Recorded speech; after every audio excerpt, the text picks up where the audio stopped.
What's up, guys? My name is Jonathan Lawrence, aka Editrance, and today I'm going to run you through the building of an edit from beginning to end. Now, before I do that, I want to run you through my keyboard shortcuts for DaVinci Resolve really fast. So I basically use a WASD setup, and how I did that was moving play reverse, play forward, and stop from J, K, and L to A, S, and D. And then I put split clip as W.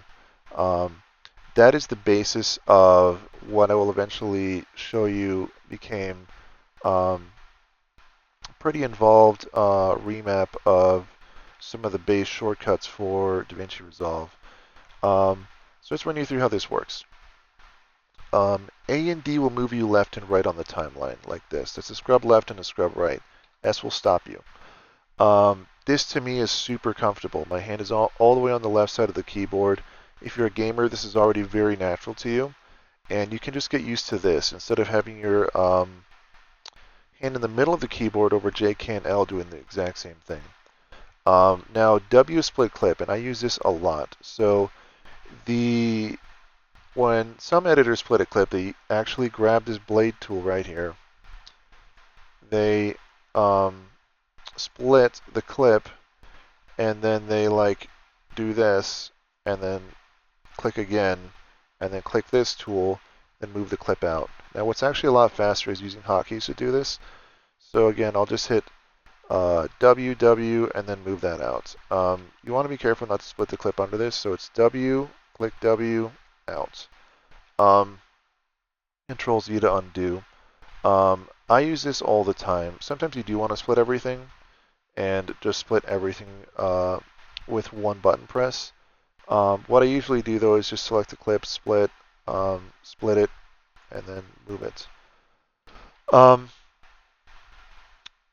One really important thing here is the fact that everything's going to be centered around W, A, S, and D. So if we look at my PDF here, the next two functions that we're going to run through are Q and E, which are ripple end to playhead and ripple start to playhead. Now, you got to be careful with ripple if you're working with larger assemblies, because it absolutely, in my experience, has a tendency to just throw some things off. Like for this example, I'm ripple trimming to playhead, and it's moving these titles, but it's not moving these. Like, you see what I'm saying? Like, just be careful with the ripple tool, because one of the last things you want is just to make a small adjustment here, and think everything's fine, and then you realize that everything's messed up now when you play it later, and you're like, where did I go wrong? This is why I prefer, and I definitely use this more, Shift Q and Shift E for trim to playhead. Start to playhead, end to playhead. So this is what I use all the time. So say that I want this clip to end, say I'm gliding through on my timeline, just shuttling forward with D. Say I want it to end right here. What I do is Shift E. And that's a very, very easy and convenient way to just end your clip early. If I want to start it earlier, I just Shift Q, Like, say that you're right here and you decide that you want to start this clip right as the light is behind her, and then end this clip right as her head intersects with this peak, Shift E. And this is great. This means you don't actually have to hit 1 and then drag the playhead to where you want it. I'm sorry, drag the clip to the playhead. Small things like this, they may seem small at first, end up being big things, If you're going to work in DaVinci Resolve a lot, like I do, it becomes really important to be able to be super efficient with your keyboard shortcuts. So let's move on so this doesn't take too long. K will enable and disable a clip. I know it's on the other side of the keyboard, but I set it to K. K for kill. So if you want to kill a clip, just hit K, and you can play this, and it's not going to have that clip in there, and you can see what this looks like without that clip. I try and have things make sense verbally sometimes, because my mind does work that way. So P is append to timeline. So if you want to really quickly add something to your timeline, you can click on it, hit P. It'll append it to the end of your timeline. Again, on the other side of the keyboard, let's focus on what's happening on the left side of the keyboard again. F and G will select all clips forward or backward. Now, this is great when you're trying to adjust the start time of your video, or the lead-in time, I should say. So say I start playing this and decide that that starts a little too fast, I can just hit F, grab everything forward of the playhead, and just move it over. Now this is super safe to use, unlike Ripple Edit. This will like never mess up your assembly. It'll grab everything that you edited. Same thing for G, although I don't use this one as much. You can just grab everything behind the playhead and under the playhead and then kind of move that around. So tab and shift tab. That's go to next clip and go to previous clip. I use this a lot, honestly. It's a really great way to just kind of bump through your timeline. Shift tab will run you backwards. And this is really cool. This is like very close to WASD. So I have this video game mentality when it comes to my keyboard setup. I used to play StarCraft, and you got to have your keyboards well optimized if you want to be really fast at that game. That's exactly what I did for DaVinci Resolve. I put all the important stuff near WASD, and that includes zoom in and out, which I set to C and V. So C for close, V for view, maybe view out or something. And this is a lot easier than hitting Control plus, Control minus on the other side of your keyboard to go in and out. It's right next to WASD, and you use this all the time as an editor, trust me. So once you get used to this, you're going to be zooming in and out of your timeline really fast, and then making those like split adjustments, moving stuff out, grabbing everything in front of this, moving it like that, and that's all without grabbing any of this stuff. If you do need to use the ripple function, you have it. So you can just grab this, hit E, and then just do a ripple edit. Let's move on. So change clip speed, I did put that to tilde, just so it's super easy to access. I don't like really going into here to change clip speed. Set this to like 50. What I prefer is just to hit tilde and then do the same thing. I use it enough to warrant that. Deselect is R. I like having a deselect. In case you're working on a really noisy timeline where everything's blocked up, you can just hit R and just make sure you're not in a clip or anything before you split everything or something like that. And append to timeline is P. I think I might have just run through this, but that'll just append something to the very end of your timeline. I think I just ran through that one, but it's good to cover it again. So ripple delete and delete selection. This is great. X will delete your clip entirely. So will backspace, but it's on the other side of the keyboard. And Z will ripple delete. And you got all your ripple stuff right next to WASD, so you can just kind of forget about kind of hunting through these tools now, unless you need to do something like what I use a lot, which is trim, or I'm sorry, this slip edit. That's done just by hitting 2, do a slip edit, and then drop it in, and you're good to go. And then hit 1 again. This 1, 2, 3 thing should become really natural to you. You don't have to click on this ever. Just go 1, 2, 3. Now, without any further ado, let's actually start editing. Before we do that, I might as well show you this edit since we've kind of run through it a little bit. We're going to talk a little bit about assemblies here before we start.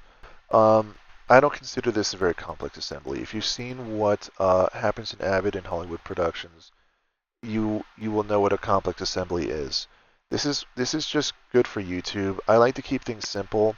So what I try not do is make a mess out of my timeline. Like some people like to stack like their timeline really high with all the stuff they're not using. I do that sometimes, but generally it's limited to like disabling video 4 and then just leaving clips I am not sure about up there. That's pretty much as far as it goes. I'll show you how to edit in a way that's really good. What you really want to be doing is using this function here where you can set the in and out points, which is INO by default. Um, uh, very well. So I almost forgot one extremely important thing, and I don't think I wrote this down. I have my keybind set up so if I hold down S and hit A, it moves me one frame. Or if I hold down S and hit D, it moves me by one frame. So instead of scrubbing, I'm actually moving forward one frame. I think it's the same with JKL, in case you're using that standard setup. But just know that if you hold down S and do A and D in my setup, it should move you forward and backward one frame. And I use this a lot to be really precise. So I'm like scrubbing through this, right? I pause near the cut, and then I find the actual cut with A and D while holding down S. And then I hit I to set my endpoint. Then I scrub forward by hitting D twice. I stop. I find my cut by holding S and popping back a few frames. And I keep doing that until I actually do find the end of that clip. And I make sure that I have it. Then I hit O to grab that. And what I do is I drag this video into my timeline. Now, being really accurate here in the preview panel really helps you just not make a mess of your timeline. This clip is exactly as long as it can be because I cut the in and out points to the frame right here. So I don't feel tempted to do this. This clip is as long as it can be. Now, if I need it to be longer, I'll know it can't be longer because I imported this at exactly the longest length. Now, sometimes your clip might be like, in some cases, rare cases, like way too long, like when you bring it in from here and you would rather trim like the middle of this so you can actually drag it out here, if you know what I'm saying. But I don't find that to be the case at all, really. You just want to grab, let's do this again. So let's say I want which clip? The next clip where a woman's facing away. Here we go. So I found it. Now I shuttle backwards by hitting A. Shuttle forwards, but this time I really closely go frame by frame. I find my first frame of the clip that I want, which is right here. So I stop, hit I, hit D twice to shuttle forward at a reasonable rate. Stop with S, then hold S and hit A to frame by frame back until I find, I'm doing this a little slowly for you guys so you can see. I found my cut. Now I hit the out point at the very last frame and then I drag that in here. When you do this, I know this clip is like as long as it is, as it can be. And it's exactly what I want. So when you start trimming up here, it saves you a lot of headache down here. So say you're working with raw footage you just shot off of DSLR. If you're absolutely positive you're not going to use a frame before the endpoint, what am I trying to say? Like, say I'm sure that I don't like, it's hard with AI footage because it's short and perfect, but say that I definitely want to start here. Just set your endpoint there, and then set your out point to where you want to be. What this really helps with is grabbing stuff from the internet, you know? Like, that's already split into clips. So what some editors do is they drag this entire, and I'm talking, they set their in and out points to like the whole thing, you know? Let's just do the whole thing. And then they like drag the whole thing in here. And then they start like splitting clip by clip. Like you can do that, but see how you're already making a mess of your timeline? Like what I do is I just edit, and I'll show you how I edit, by doing a lot of trimming here with the in and out points, and then dragging exactly what I want to video 1, this track video 1. I am not sure why I have everything on video too here, so let's do a quick fix. We're going to zoom out with V. We're going to drag select. We're going to hit Alt, and then we're going to hit down, just to drop everything down. That's the down arrow on your keyboard. Important thing about keyboard shortcuts, just find out what you like and start using that. You don't have to use my fancy stuff if you don't want to, but I'm putting it here in case you guys want to copy it down. Here's your chance to sort of maybe write it down or pause it. That's all of it right there. So, yeah, this will save you a lot of time when you start getting used to it, but let's actually head over to that edit. Actually, let's play this edit first. Okay, promise. Let's go. Let's actually full screen it for you guys. Abeyance.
So that's the edit.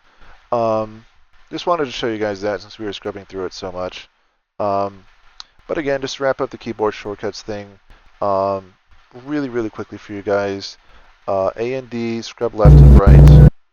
Let me mute this. A and D, scrub left and right. S to stop. W to cut.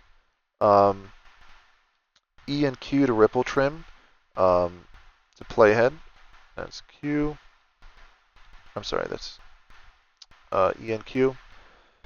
Then Shift E will trim to playhead from the right, and Shift Q will trim to playhead from the left.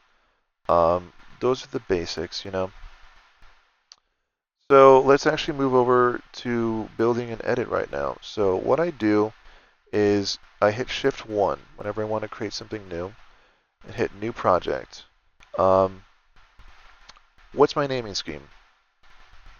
First, I find my working title for the project, which is ideally the final title for the project. Now, I already have my concept in mind. Dreamscape just released an Indian-style edit that I actually have not watched this all the way through. I let it play all the way through at some point, but I've not actually sort of examined this footage yet. So, Beauty of India. How about we just give this a shot and a re-edit and see how that turns out. So, Beauty of India. What's my working title? This is a good time to sort of examine the footage just very briefly and kind of see what we have. Some really nice AI stuff, as usual from Dreamscape. We've got some lions here. We've got a lady and a peacock. This is beautiful, honestly. These just keep getting better. So I don't have to watch all of it. I just have to have a general sense of kind of where we're going with this. Now I'm already thinking about the soundtrack. Now, picking the right music for your edit, if you are going to put music to it, it is huge. You know, like one of my edits that I went through on my masterclass, Chameleon. I basically went to this YouTube called Wuhan and grabbed all this footage, and I didn't actually have to edit that too much because it was enough to just put that to music that I think suited it a little better, and the cuts were already really good, so I only really cut when I felt like the other person's cuts weren't working, and that was enough. I only had to cut like, I don't know, 5 to 10 times just to make that edit work. And when I make stuff like this, I generally cut every clip and rearrange like every clip when I'm cutting Dreamscape. So this looks really cool, but what is my soundtrack? And this might actually be kind of an involved process finding something really cool for this. This footage is pretty peaceful. If you watched one of my other videos, my masterclass, I went through this Arabian edit that was pretty high energy. But this looks very, very tranquil and peaceful. So what we might do is just match that. Let's actually set a limitation for ourselves creatively and go with Indian music. Now, I don't have any Indian music, so it should be interesting trying to find this. So yeah, this stuff is beautiful, and now I want to find Indian music that I think suits what I've been seeing so far. So we can go to YouTube, type in Indian music, and how about bass? Just let's see what we get. Now, Indian trap might be what I want if it's pretty slow paced. So let's see what this is like.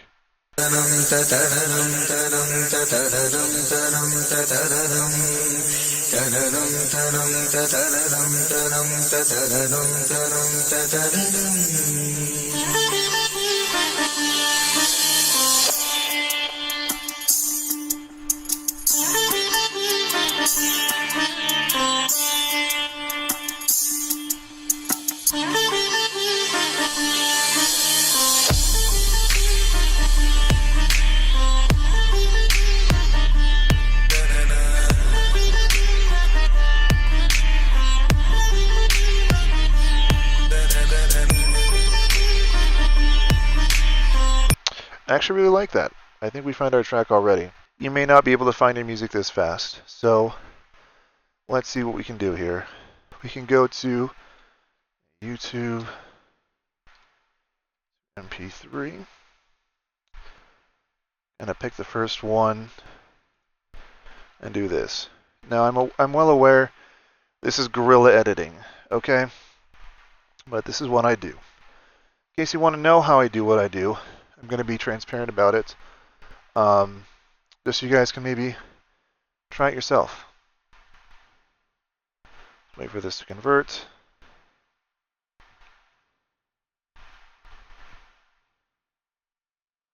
Almost there. Download. Now you can always OBS the track itself if you want to do that. But I like to grab it with this because it's faster sometimes. And this is going to take forever to download because I am already uploading something to YouTube. but let's actually use this time to talk about editing then. So what do I do before I really start with an edit? Um, Brainstorming is great. So if you actually want to grab a notepad document and start typing stuff like that you want to do for sure. Indian trap, dreamscape. What else do I want? How about sound effects? Just to make things interesting. I've never really done that over a dreamscape video, actually, have I? No, I don't think so. What else?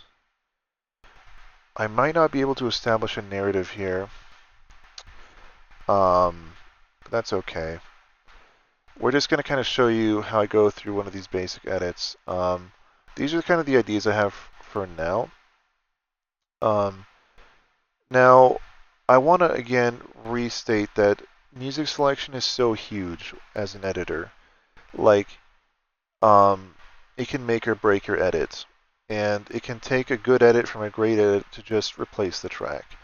And I'm all about those great edits, you know? Like, set that bar really high for yourself and be like, I want to make something really outstanding. I don't want to just make something like good, you know? Let's try and go for outstanding. You'll land in good, you know, as you fail your way to outstanding. And then you'll end up with a lot of good edits, which is cool.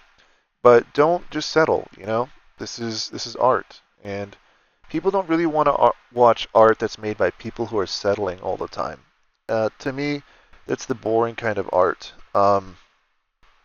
Just put yourself into this, you know? So, thankfully, we're working with some great footage, which I will OBS and talk over as this downloads. I'll show you how I set up my media.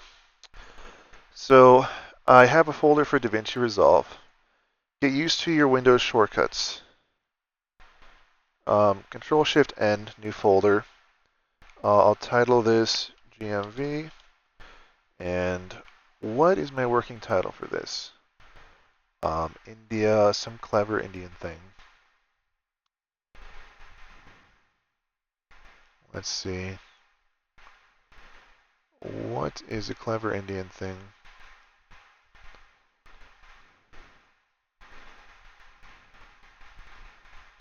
Let's see. India, Spindia. Kind of like you're spinning the track. For now, you just need to get this working title in there. Control-Shift-N will create a new folder. Then you can label the first one exports. Control-Shift-N, media, enter. Enter again to enter into it. Grab your music.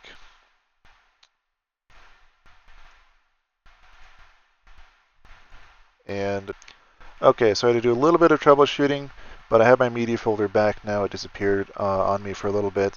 So in Premiere Pro, you want to be using a project folder as well. Now, you don't need this in DaVinci Resolve, but I'm going to go ahead and create one.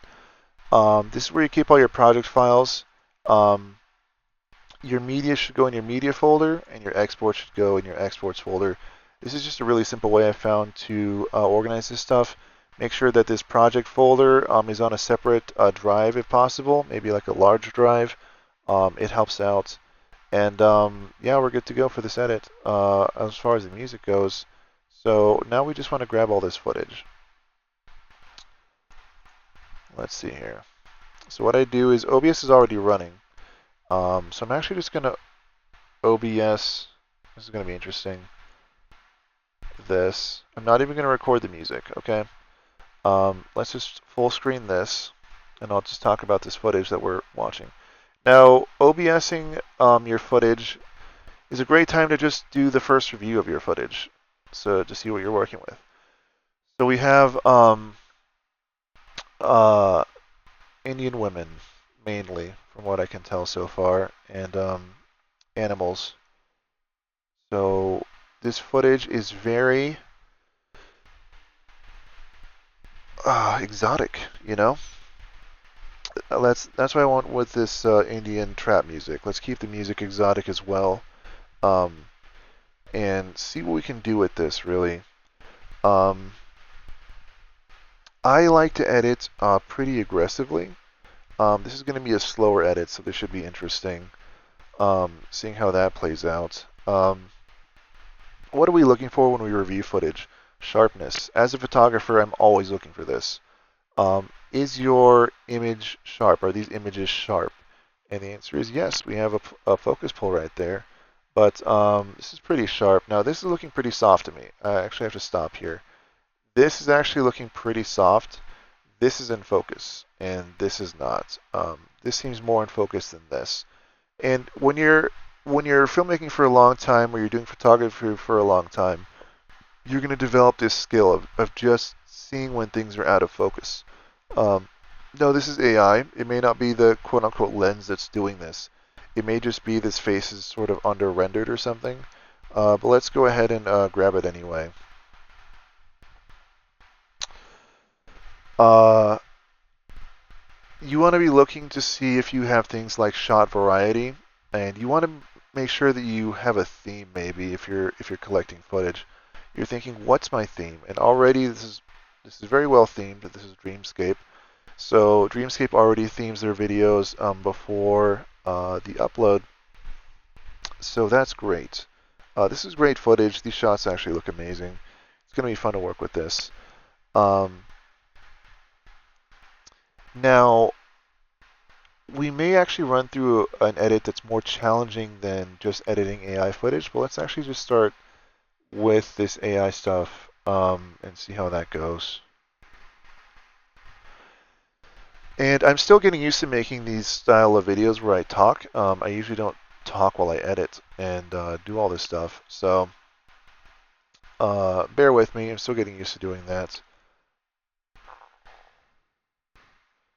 So colors are great. Sharpness is great. The composition is great.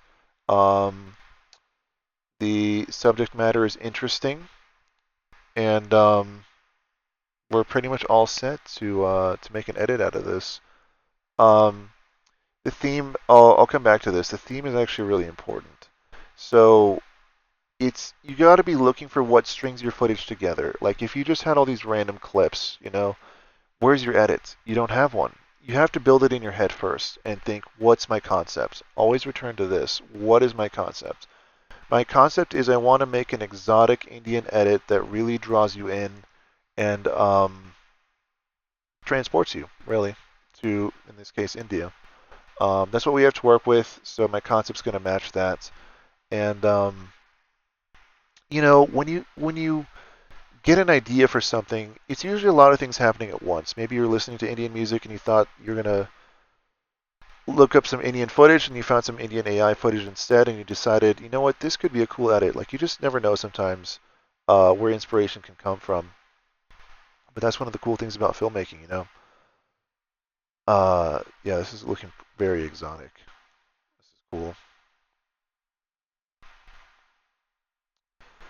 So this one, still Indian, maybe not as Indian. And then here we go. Like this could be from somewhere else, not Indian not at all. She looks like she has Indian features. But we notice how we broke away from all that temple stuff. Maybe this is stuff that I want to cut out of my edit. Like now you're thinking like an editor, basically, if you're thinking this with me. Like, I don't want to use this Indian trap music in the temple stuff and then shift over to this beach stuff where none of that ancient stuff is in sight. So we're going to try and keep it to this old India feel instead of this beach feel where she's just wearing a one-piece bathing suit and there's no Indian architecture or exotic animals involved. Just start thinking like this, and you'll really start cinching together your edits nicely. Think about your theme, and be brutal. Just cut things out when they're not working with your footage. Be ruthless. Think about it like you're working in a distillery, and you're like distilling whiskey or something. You don't want anything but what you really want in there, and that's what's going to make that edit really powerful. So even this, it's not in the same season, or it's a lot colder than the footage we were looking at the beginning of the video. So this might not be something that I want to include. Maybe I do include it, but I want to be more careful about how I include this footage. I'll put it this way.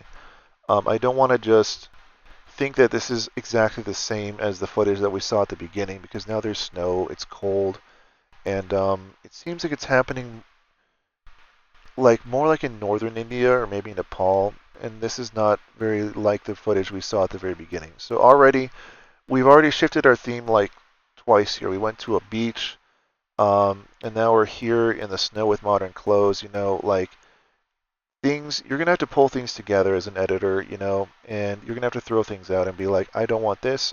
I'm sticking with my core concept.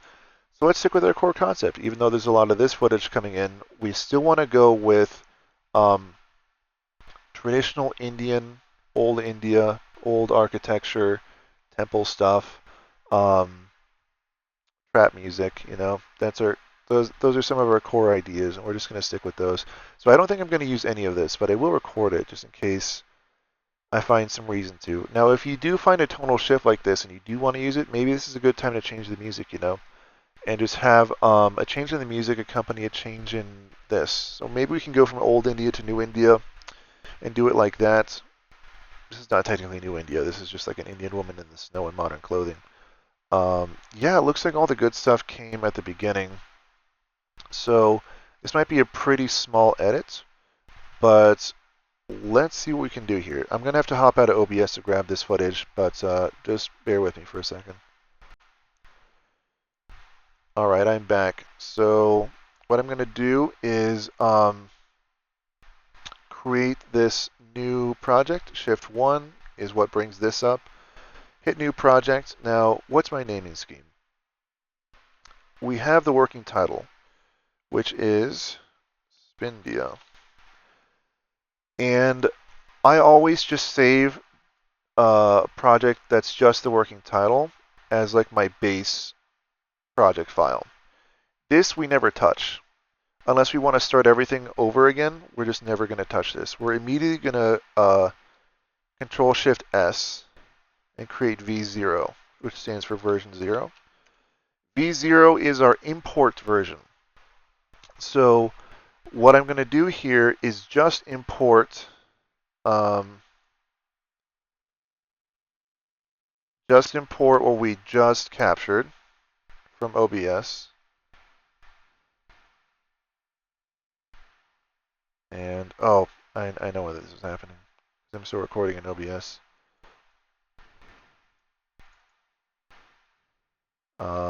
Yeah, let's change the project frame rate. So now we have, let me grab the stuff from our media file. Now normally I would say keep all your media in the same folder, but with OBS, I just use OBS so much that I leave this folder where it is. Let's find Spindia. Let's import our music track. Now, notice how we just imported the base import stuff. I like to leave this as its own version. So Control-Shift-S again, V1. This is where we actually start putting things in the timeline. So why did I create those first two versions? Okay, so say that I wanted to start the project completely over. I built a whole assembly, and I'm like, you know what? Let's just start the whole thing over. I don't like what I've done. You can just go back, double-click on Spindia, start all over without anything imported. If you want to go back to your base imports that you first brought in, you can double-click on Spindia V0. If you want to go back to your first timeline build, you can double-click on Spindia V1. So that's basically how we do it. If some of this is going over the heads of newer editors, I'm sorry. There's great tutorials on YouTube already on how to get started with DaVinci Resolve. This may be more for advanced beginners to intermediates, honestly. So let's actually grab, what's the first thing I want to do? Drop my soundtrack in. So let me drop this soundtrack in, and let me listen to the first part.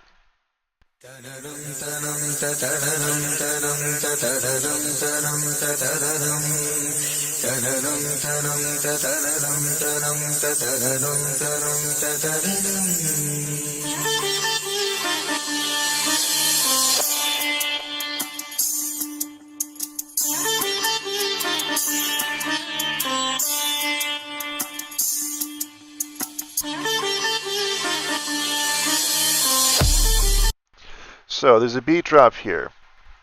Now, because we don't have that much footage to work with, and we don't have that big of a clip variety, what we can't really do is make a huge change when this beat drops just using the footage that we have. Like, do you understand what I'm saying? Like, this is basically what we're working with. Just kind of these basic shots of women walking through India and this temple stuff.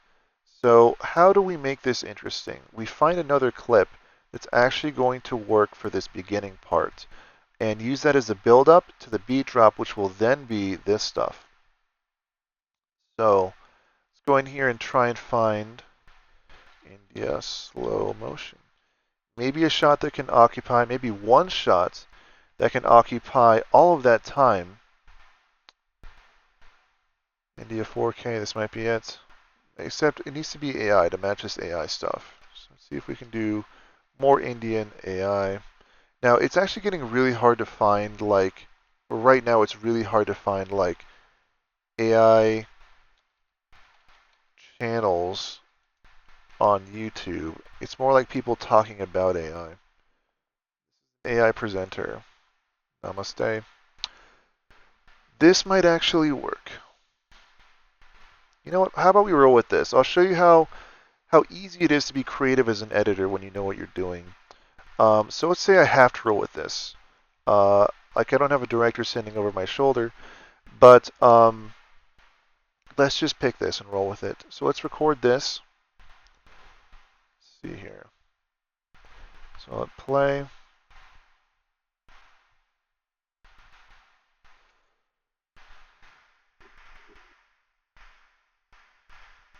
So we have this, and see how we're already building a nice contrast between the beat drop and some footage that is different from the footage that we're going to use for the rest of the video. Like, I'm always thinking like this. You want to be creative as an editor, and you want to make sure that your edits aren't bland or predictable sometimes. If they're too predictable, you know, it's like, it's good to leave going in the background, but on YouTube, people really want to be surprised in positive ways. So let's actually hop out of OBS for just a second so we can bring this footage in. Right, I'm back. Let's Control-I to import. Let's go to OBS, scroll all the way down, and let's grab what we just got. And now let's find our footage. Okay. I for endpoints.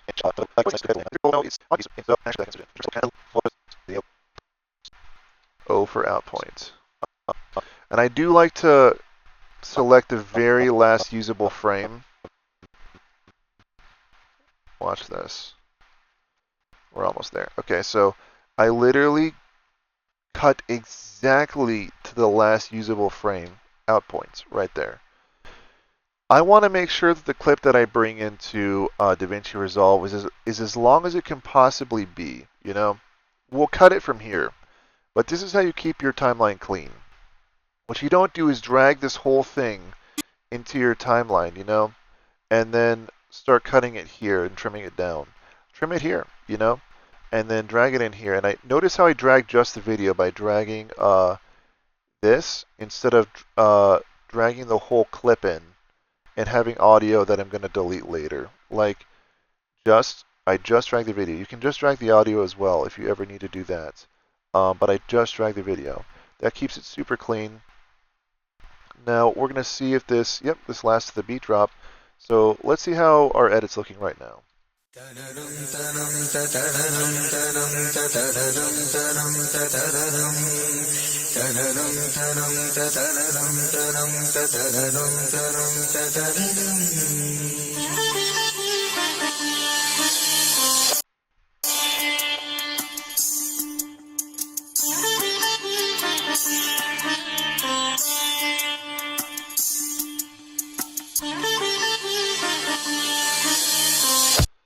So let's hop back a few frames. Looking good so far. This is our beat drop, so I'm going to cut to the beat drop. See, that's like 2 frames or maybe 3 frames too long. That's it. And I do cut to the frame. I did cover this in my other video, but those 3 frames, I know it takes some experience to understand how to do that correctly. But cutting early, cutting on beat, and cutting later all have different effects. You can do it by a lot or a little, but even doing it by a little has a certain effect. When in doubt, cut just a little, like drop your next clip in just a little early, you know? If it's a little too late, it tends to have a bad effect if you're making anything like a music video. So I found something that wasn't a beat drop here, but it was like a shift in the music. Listen for it.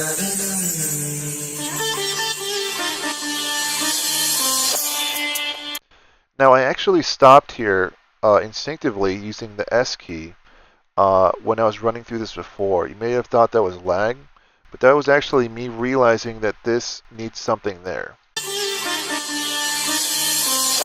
So what's going to be there? How about a title that says Editrance Presents? There we go. Now, time for a new font. I don't have any Indian fonts downloaded, so let's actually go to DaFont. It's one of the best font websites on the internet. Type in Indian, hit enter. Now we're going to get things that are not Indian, and I do actually want Indian. That's Indian. Indian Calligra. So let's click on this. Type your text here for a preview. Editrance Presents. Submit that. Looking good. Let's roll with this. I'm going to hit download. I keep all my fonts in a font folder. Let's see, Calligra.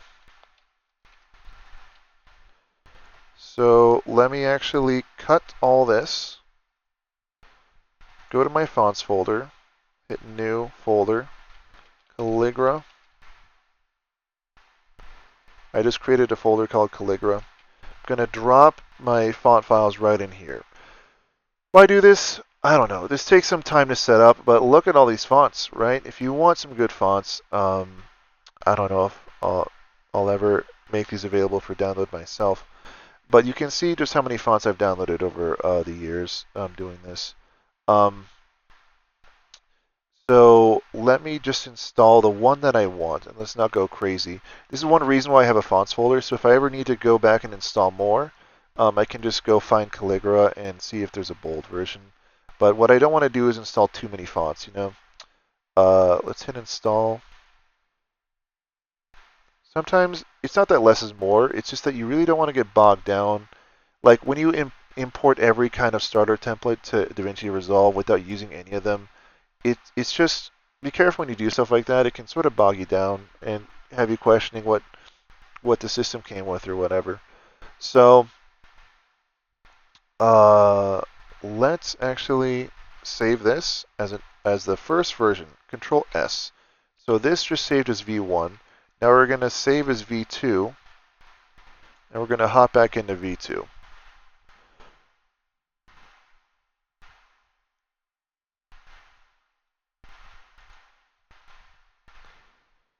Let's go back to DaVinci Resolve.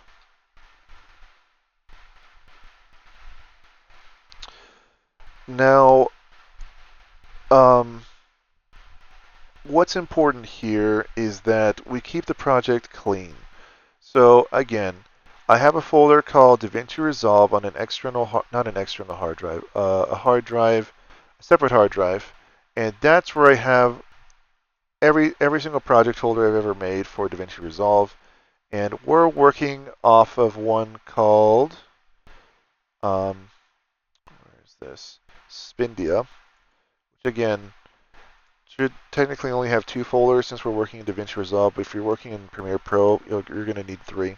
You're going to need your project folder with all your project files in it, your media folder with all your media in it, your exports folder, which is, something got in there. where we export to. Now, like I said, I keep my OBS stuff in its own folder, and I don't move this around, so it's kind of safe. But generally, you want to have all your media in one folder, and just don't touch it after that, and you won't have this problem of unlinked media, which can be an absolute nightmare. If you start moving your media around after you make an edit, then you want to edit it again, it's going to be unlinked, and it can be a nightmare to track down all that stuff. So keep it all in the same folder. Um, I always do that except for the OBS stuff. Do not have some stuff in downloads, some stuff in pictures, some stuff in videos on another drive, some stuff on this drive, and then just start throwing all that into DaVinci Resolve, because you're going to break your media at some point if you do stuff like that. You're going to be cleaning up a hard drive because you need the space, and you're going to start deleting stuff, and you're going to want to edit stuff later, and you're not going to be able to find like certain files. They'll just be gone because you just deleted them completely. So let's actually get back into DaVinci Resolve, which for some reason did not open. There we go. So, again, I'm running the free version. Not that the other version is better. It's just I'm on a bit of a budget right now. So let's hop back into Spindia V2. Cool. So what do we have? This title, which we will now give the, started with C. What is this called?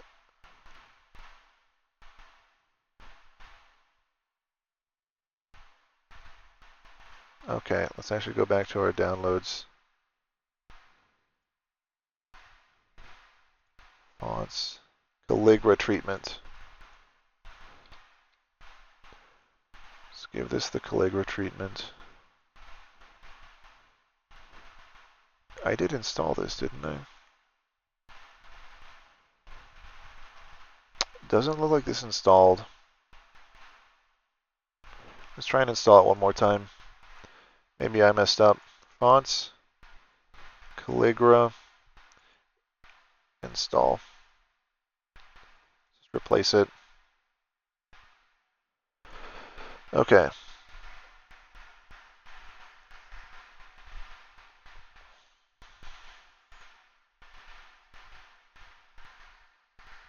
Spindia V2.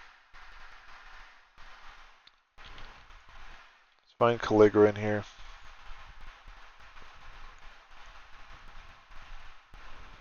Callisto, Calibri.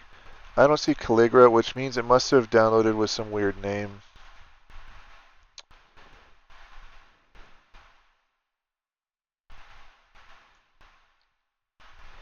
What is this called? Bits Indian Calligra. That's why I can't find it. So let's go to B. Bits Indian Calligra. There we go. Let's make this bigger. Now, see how we're having a bit of a hard time creating some separation between this background and this text? Let's just do a little bit of drop shadow. So let's offset this by just a tad, just by 1. And already we have a nice, let me show you the effect that has. Nice effect separating that from the background. Now I don't want this directly over her mouth, so let's go and drop this position down to just beneath her chin, and maybe make that a bit bigger. Cool. Looks okay. I'm not actually going to get too fancy with the title. Some people do. They like to have that whole spin and rotate thing. Be careful with you got to develop your taste as an editor. Let's actually find like something that I don't want to use and show you. Like don't use this because this is not like Indian style, Like just this is enough for now. And maybe we want to make the color more interesting. So let's try and find, yeah, yellow is working. Maybe more of a golden yellow. Okay, let's actually ramp up this drop shadow. Less blur maybe. That's a pretty clean look. Or opacity. Yeah. Maybe the size needs to be bigger. You gotta play with settings until it starts looking right.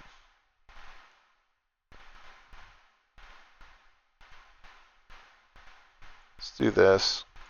Looking good enough.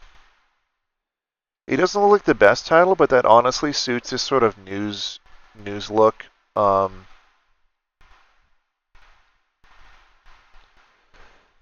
Let's actually make sure this title disappears before this other text comes on screen. So let's see what we have so far. Not too much, but we have a beat drop that comes right here where we cut to black, and we have this text. And let's see how we've already started building some stuff. Let's do a fade in. And consider that the first build for V2, Control S.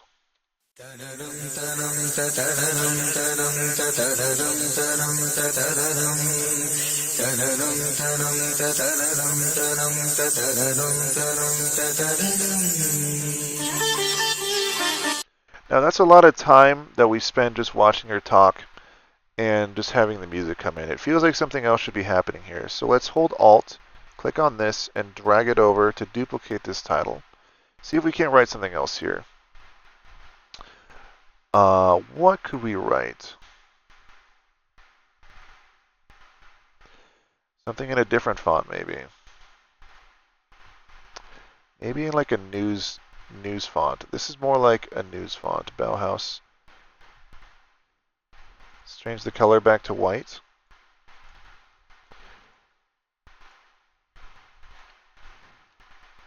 Maybe a quote. Let's see.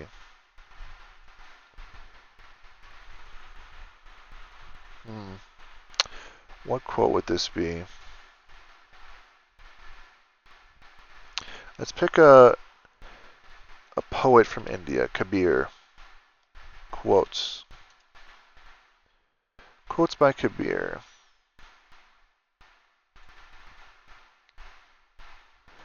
But if a mirror ever makes you sad, you should know that it does not know you. Let's use this one. Since this mirror theme sort of ties in with this news anchor stuff, she's obviously being filmed. Let's make sure that this is formatted right here.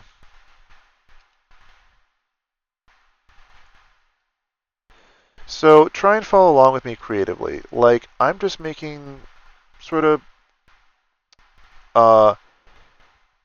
I'm showing you my thought process, really. Now, let's not even grab a new font for this. Let's just find something that works.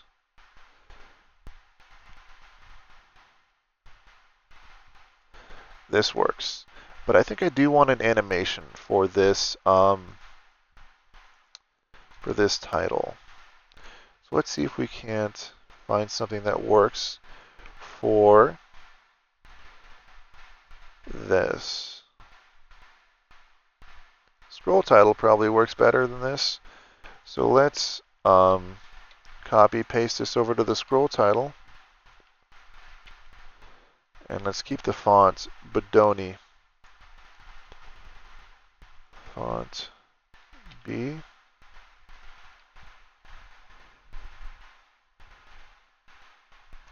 Bodoni. Yeah. So let's see how this scroll works. Maybe. Let's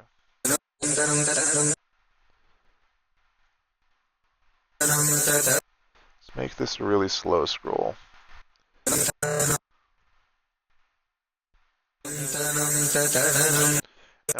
We're gonna need that drop shadow. See how this is sort of merging with the background again? We're gonna need that drop shadow to just really separate this foreground from the background.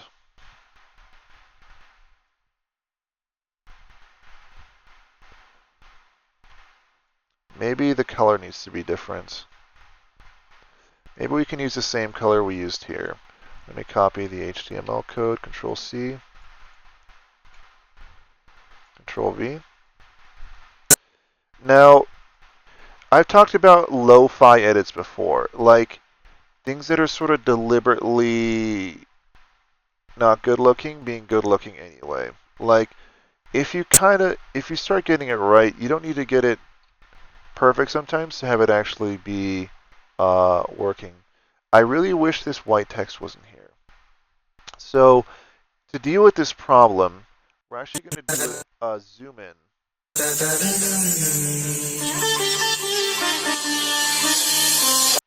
So let's use this music change here to justify splitting the clip here and clicking on this and zooming this in like this.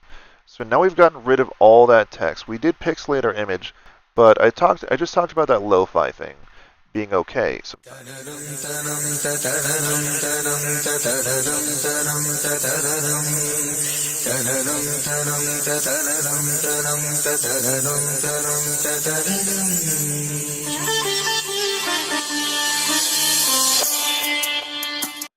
that's already working better. Let's actually extend this like this.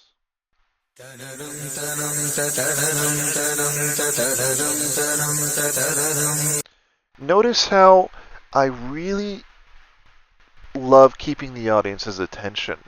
It's only been 5 seconds, but still I want different stuff happening. Like 5 seconds, the audience is already wondering what happens next. Text happens next. And after this text happens for another, 10, 11 seconds, we zoom out and we have a title. Then after another 3 seconds, we have the title go away. Then, just be thinking like this. Not too many seconds after that, we have a beat drop, and that changes everything. So instead of just, what could I have done wrong? Just letting this footage run the whole time. Now let's just take a look at how bad this is compared to what I was just doing. Actually, let's go back to the default zoom. Like if we just drop this in here. As long as I can. What is going on? This. Okay, there we go. So imagine I did nothing except just wait around for the next interesting thing to happen without making those interesting things happen myself. It would look like this.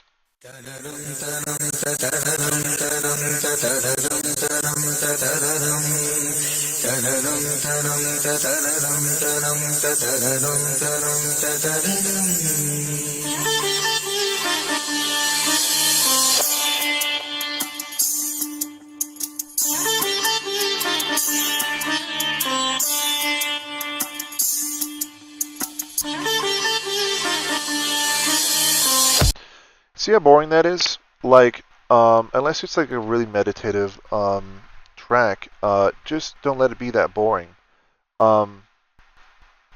What I almost never do is let something be unaccompanied by imagery if there's a significant shift in the music. So this cut point before, notice how we're not working with that here.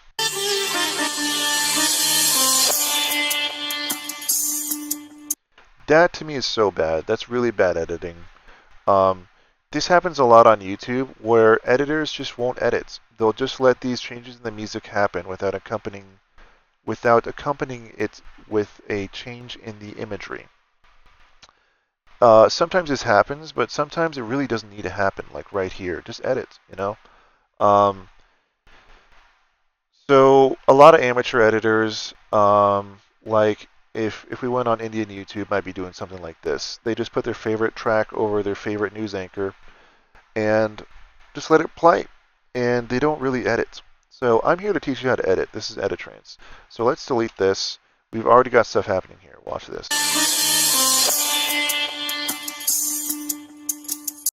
And notice how zooming out is almost kind of enough, but we're going to actually leave that title in there at the same time. Now, what we can actually do is cut to black right here, something I love to do. And let's just try that.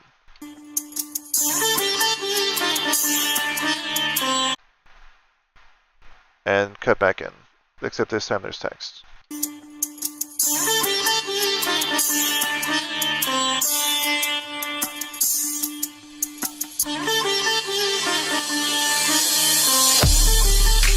So this is where we have something different happen. So let's actually hop back in and find something.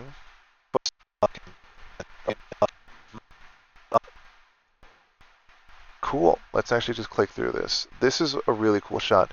I'm looking for a shot that has like a lot of gravity to it as soon as you see it. So clicking through can really help. When you're doing something like following up a beat drop with an image, try and make it like a really striking image, you know? What do I not want to use? Like this. She's too far away. It's not really super compelling as a shot. I'm a photographer and I always think like this. Is that a compelling shot? Even this is just like what? A huge beat drop and it's just like this girl looking back at the camera kind of a little cluelessly. Like we want to find something that's really that really works. This really works. So let's actually go for the establishing shot here. So colors. Let's see here. And again, I'm cutting to the frame to grab every single frame that I can of this. Let's see. I'm not being lazy. Great. So let's see here. In point, out point. Just grab the video. Keep our timeline super clean. All right.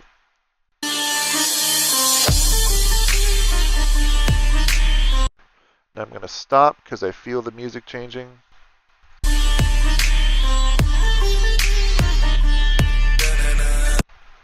And we're going to bring it back in. Now, what I can do is just duplicate this clip by holding Alt, clicking on it, and dragging it, and then hitting 2 to do a slip edit here with this tool. Seeing if we can't find anything to put in here. Let's actually go back to the beginning. I was liking that raising candle thing that lady was doing. We're actually going to go all the way back there. Shouldn't take too long. Here we go. So again, I want to grab that very first frame. So I'm going to very gently move my mouse over and just grab that immediate first frame and see if we can't drop it in right here.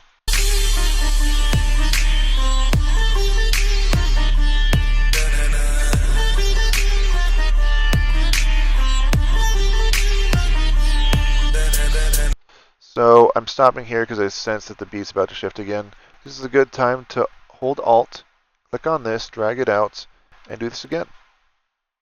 Except with a different clip. Maybe this one.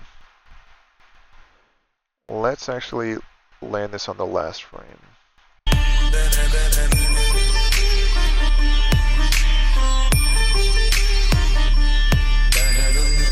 So, cool stuff so far. Let's do it again. See if we can't find a third thing. Now would not be the time to cut to animals. Let's keep it to people. We already used 2 clips of this. How about we do this one? This is nice, it's exotic, it's striking. You want to kind of front load your edits, at least that's how I do it sometimes. And make sure the stuff that really grabs you comes first. Like when you do that in a feature film, the audience will forgive a lot of the rest of the movie for requiring more how do I put this? When you have a great opening scene, for example, the audience is more willing to meet you halfway for the rest of the movie. That's how I'm willing to put that. Like when I saw The Dark Knight and I saw that opening scene, I was like, I'm already ready to rewatch this movie. So how about I just watch twice as closely this time? And it just started. So let's see where we're at after this beat drop.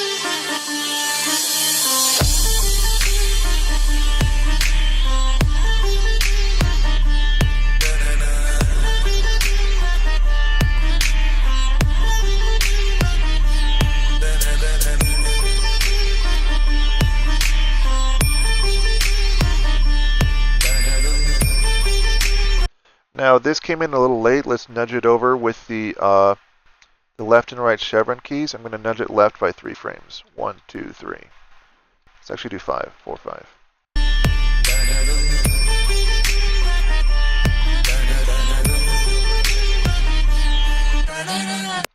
Notice how I have not even listened to this whole song yet. I'm just cutting like this. Like I'm already just going by what feels right for the next clip and for the next clip. What I'm really doing is stopping every time I sense a shift in the music happens there.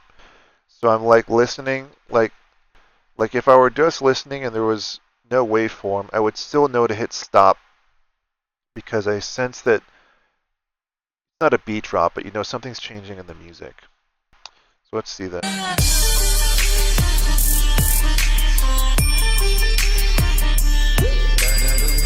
So notice how I'm leaving a lot of black space, you know, but it's kind of a slower edit, and it works with the subject material. It's Indian, it's kind of meditative. The trap music's not the fastest, so we can honestly get away with this sort of approach, and we can just keep doing this. Like this is pretty straightforward. This is not like editing a feature film where you have to consider narrative all the time. But YouTube editing, guys.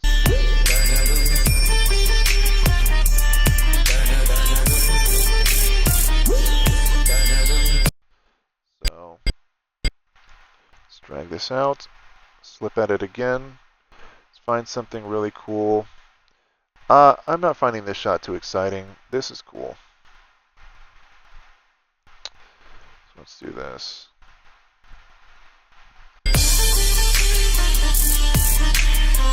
So instead of cutting to black here, let's actually just keep it going. We've already sort of worn that out already. So let's just follow this up with another clip of this Indian woman sitting on the throne. Now we are pretty much cutting in order. Like if I wanted to get really wild, let's actually just do this. Let's start shifting the order that they come in, just so you know we make it different from what we pulled earlier.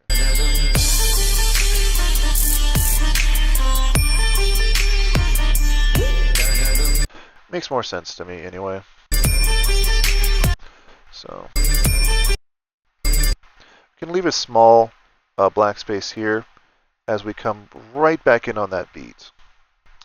And let's come back to this throne lady.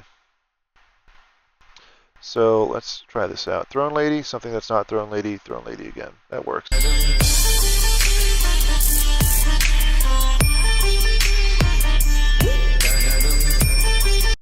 That was an awkward cut to black because it didn't match with the music, so let's make it match with the music.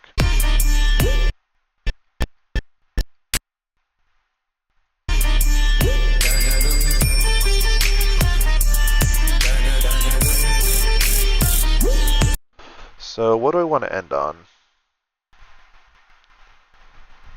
It looks like this is Throne Lady. Wearing the same thing, I think. No, not Throne Lady, but it still works. Is it? It might be. It might be the same woman.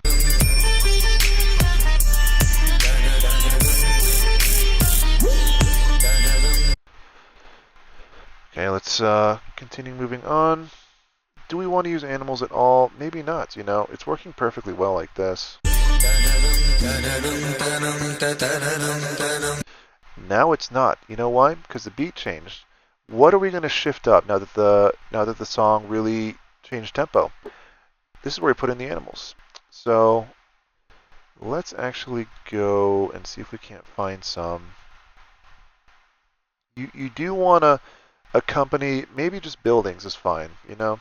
Maybe not animals, but just these buildings.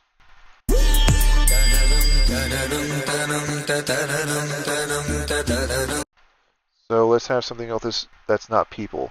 So we're using the beat for people is basically what I'm figuring out with this edit. And we're using this this space that this artist left without a beat to well, it still has a beat, but it doesn't have bass. The bass is people. We're gonna use this sort of a mellow section of the song to just cut to architecture.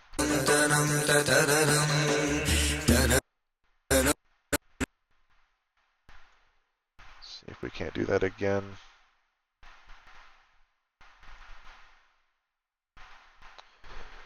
Yep, let's do it again.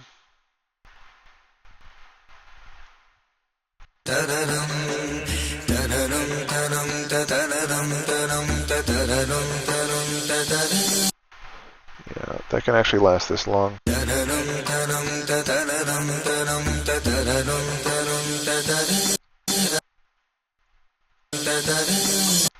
Notice how that perfectly matches that vocal change. Almost perfectly. Like I said, I cut to the frame. 1, 2, 3, 4, 5, 6, 7. Better. Yeah, now we're going to cut back to people. So let's do this. And we want another loud in-your-face shot. Notice how because we reviewed our footage before, I already know that everything from Beach Lady on is not traditional Indian stuff. So I know not to bother with slipping right, looking for more clips. This is the power of reviewing your footage completely before you start editing. And I said a lot of great editing is preparing to edit. This is exactly what I mean. So all this stuff we're not going to use, and I know that. So let's actually go all the way back. I'm going to zoom out here. Go all the way back, somewhere near the beginning, and find something that's, again, this is it. Really interesting, really striking. It's this. Now let's actually cut faster, just to shift things up.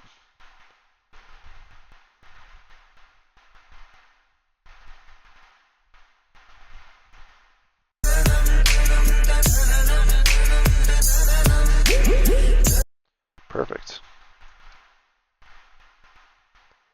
This is really cool. For some reason, I don't like... I know a lot of you editors might be doing this. When you do your slip edits, you just sort of kind of let it land wherever. I mean, just think about the motion involved. But you know, if I can't really find what I like, just like this, I just try and at least start it on the starting frame or end it on the ending frame when it comes to these AI sort of clips, you know. So let's actually make sure that this slip edits ends on the ending frame of what that was generated, if that makes sense.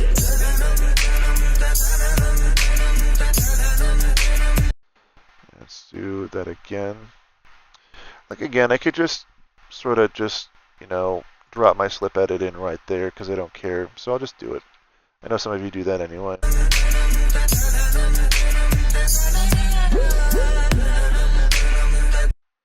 So notice how we have an audio cue that sounds like water droplets. Yeah, I don't think I need to accompany that with anything. I was thinking about it for a bit. Like, does that justify a change? Like a cut to black? No, probably not. And then let's go back to more Indian stuff.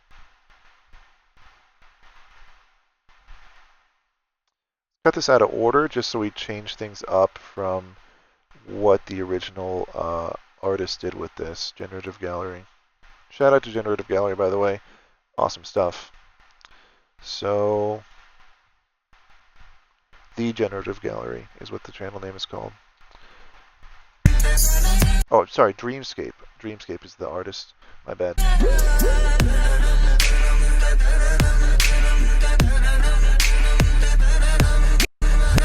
We already used that clip.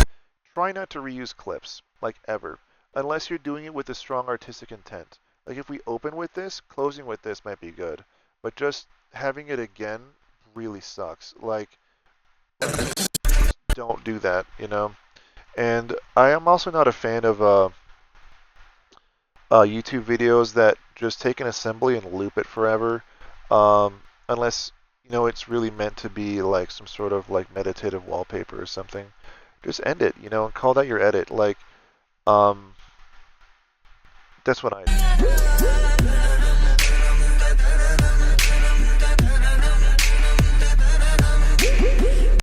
So I'm going to leave that water droplet sound floating in negative space this time. I'm going to maybe find this sort of footage. Actually, I'm going to wait to save this until there's another change in the music, which is coming up pretty soon. Because we are shifting towards like this, to this grassland type feel. And I want to save all that stuff since it seems like we have multiple clips to work with here for that, you know. So let's just do this.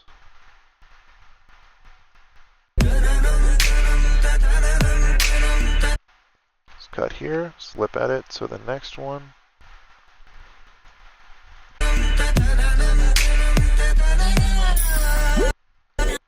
So now we're going to go to the grassland stuff. Whatever this is, I've not listened to this track before. I can tell there's going to be a definite tonal shift here. Let's just make sure it's accompanied by a shift in the imagery. Maybe the deer can start this one off, since we are moving to grassland now.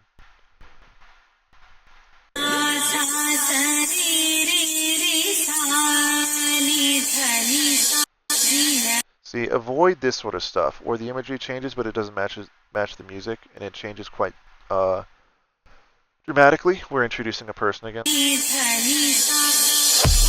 So what we want to do is actually, I'm using W to cut again. Just remember that. Like, what I'm not doing, imagine if I had to grab the blade tool every time I cut. That'd be insane. Like, you really want to use my keybind, some of you guys, instead of having to, like, grab this, cut, okay, I cut there. Let me grab this and move it. No, just use W. Like, that's what I'm doing, so.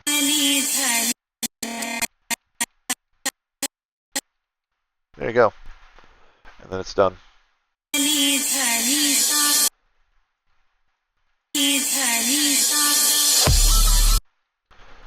Now, I don't quite like this shot with the beat drop. But the clip is in place. What we can do is slip edit this and use this shot instead.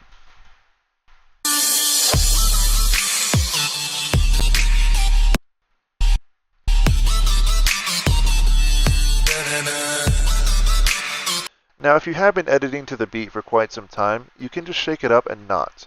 The audience now knows that you know what you're doing as an editor, so they will assume that if you're not doing it now, it's deliberate, which it is.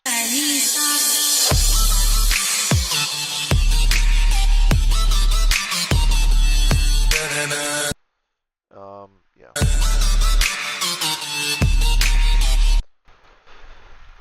No choice but to cut back into the beat, I think, here. We don't have grassland stuff again, but let's just cut back to this, you know, why not?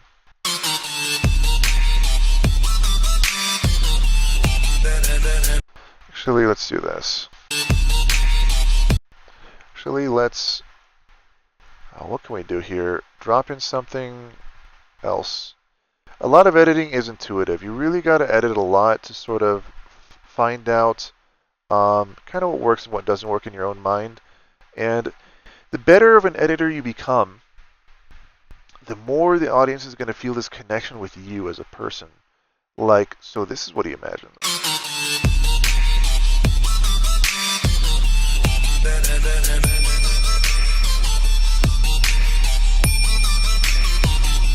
Notice how there's this bell happening in the music, and that seems kind of exciting to me, but nothing is really too exciting about this shot.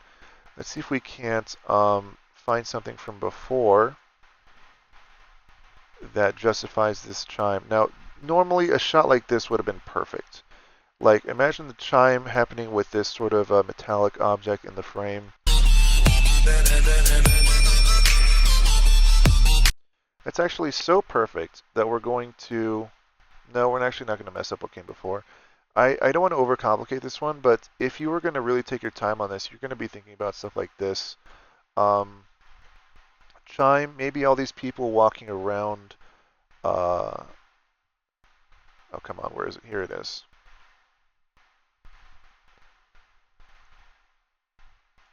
This is our chime shot. The chime really symbolizes all these people that are now walking around in the background. You always want to be thinking about what changed. Juxtaposition is huge. And this isn't just juxtaposition, we're editing to the music. So if we change something about what's happening, and it's accompanied by a change in the music, the audience's mind is going to be like, what new thing is happening? The audience's mind is already thinking, what new thing is happening? And if two new things happen at the same time, there's an association formed between these people and the chime. So watch this.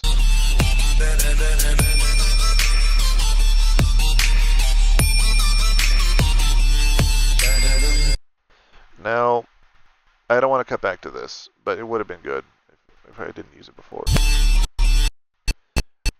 Let's just keep a really short slip edit here.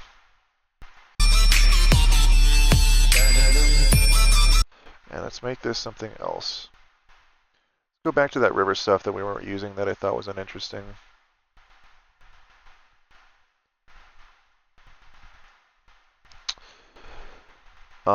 What do I want to say about editing here? We're working with gorgeous footage, and it's really nice to be able to do that, you know? As an editor, what's your nightmare scenario? It's working with not enough footage. That's honestly your worst nightmare. When you just don't have enough, you know, quality footage. And you just have to sort of spread too little butter over too much bread. That's like your worst nightmare as an editor. What you want to have is your kitchen stocked up with ingredients before you start cooking, you know? So if I were to run out of stuff right here, I might look for more Dreamscape stuff that's Indian, but I know this is the only Indian edit that Dreamscape has put out. So I know that we're just stuck with this. And imagine how much I would have to work with if Dreamscape made like 5 of these, you know? I could really take my time pulling stuff from here, you know, and just being like, this is exactly what I want for that chime sound. But because we only have so much, I'm just working with what I have.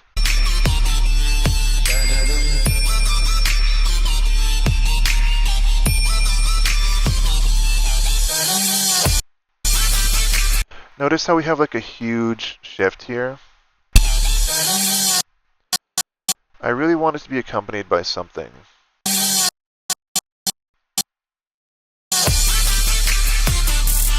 So this is where we can shift to snow, I think.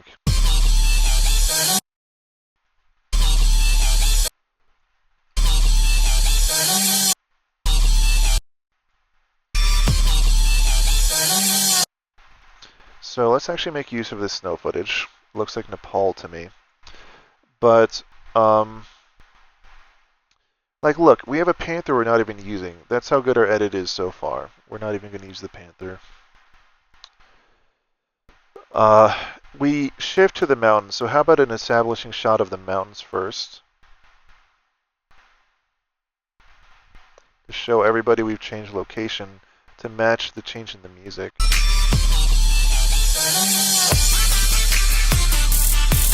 That's perfect. Notice how the music gets all elevated, just like the imagery does. You always want to be thinking like this as an editor. How can I match the music with what I'm doing? At least if you're editing a music video like I am.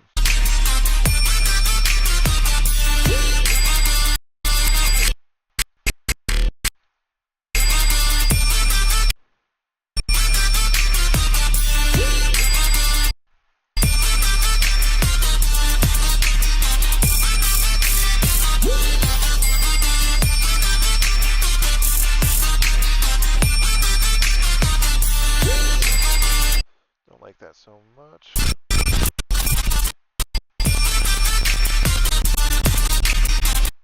actually do this.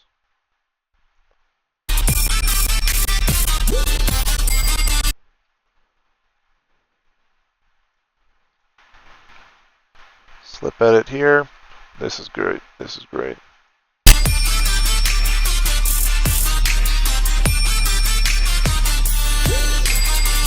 actually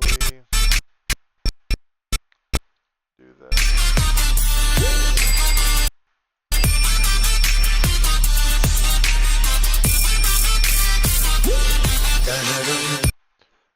See, when the vocals come back in, let's match it with the mountain.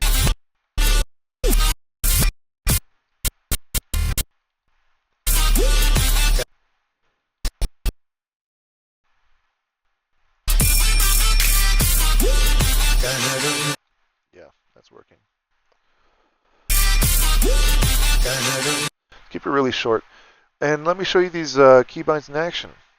So what we want to do is trim to playhead really fast. Shift E. I don't have to go scrolling. Oh, see how I can't even reach the end of the clip right here?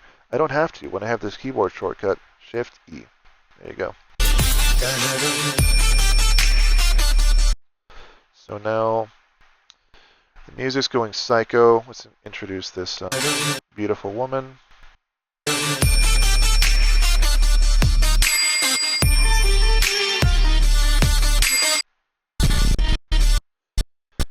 see why I cut to black. Like you can match the music so much closer when you do this a lot of the time, and you can really just, you know, it's like a waveform. Like you know how waveforms have dips? Your editing can have massive like dips in it, and it's not bad. It's just vibration.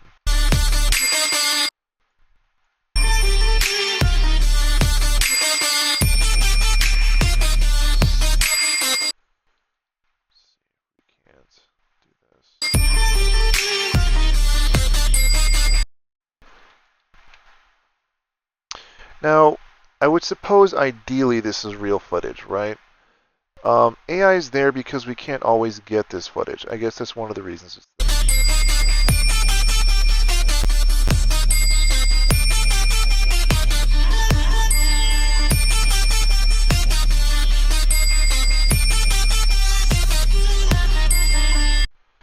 That is working perfectly.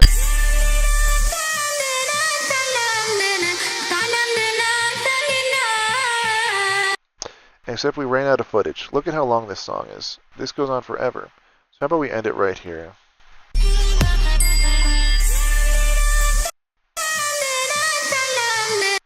Or we could do something crazy. We could do more poetry.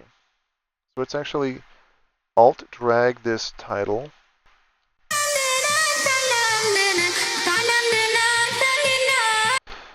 Let's not... What did I do? I zoom this or something. Let's create a new scroll title, actually. Do more poetry. If you want the truth, I'll tell you the truth. Listen to the secret sound, the real sound, which is inside you. Kabir. Let's do this. Let's actually make it in that Indian font that we got. Starts with B now. B. Bits Indian calligraphy.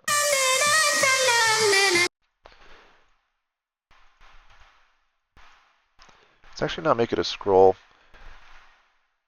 Let's make it just kind of drop in.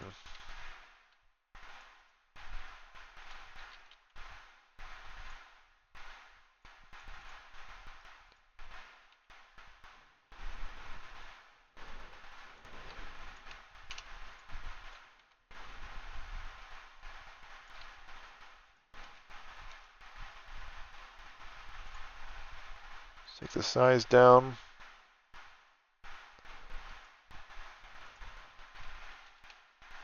Yeah.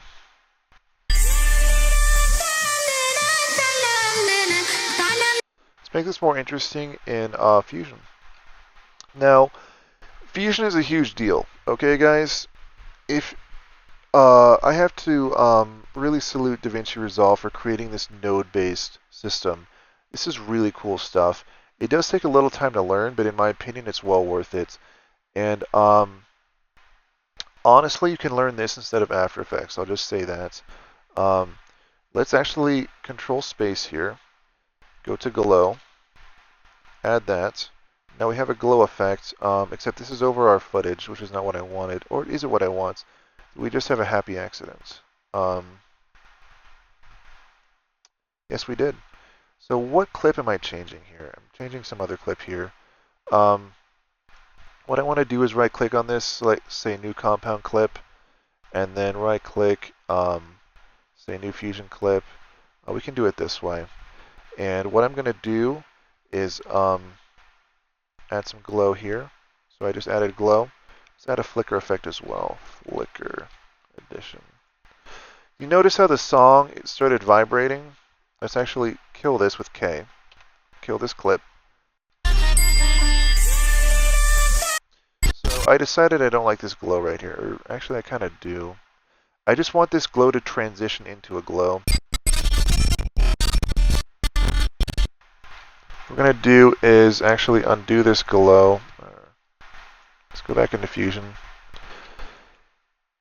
This glow is only going to happen as a transition out.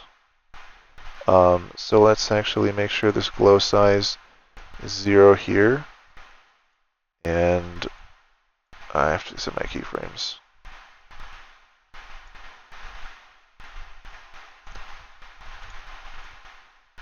we go. So let's see if I did this right.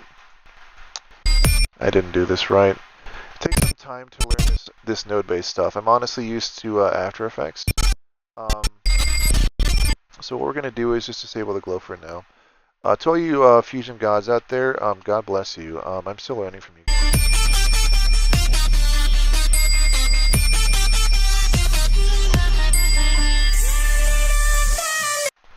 So let's do this. New compound clip. Let's redo this all over again.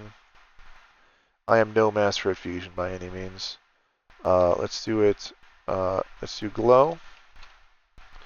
What you really got to understand about Fusion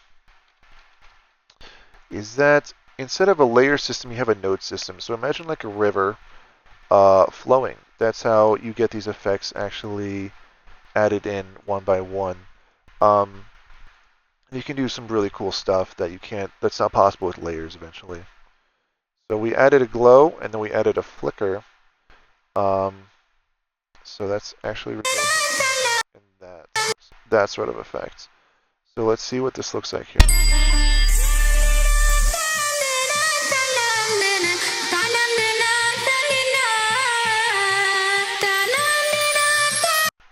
Let's just do this.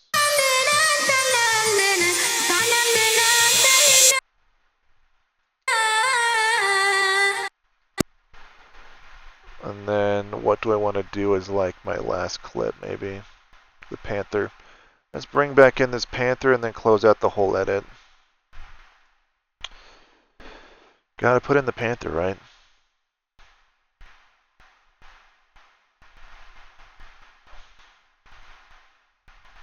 India is a really cool place. Edits like this can inspire you to travel.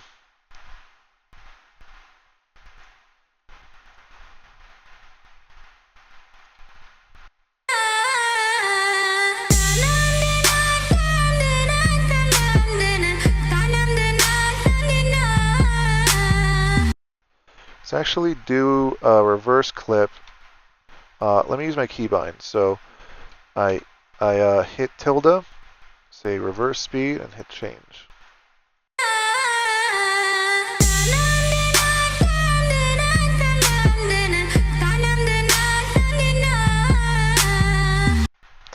Now, do I want to keep this in? Why not? You know, let's be a little experimental.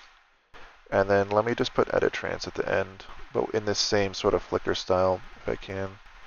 Let me decompose this in place. Editrance.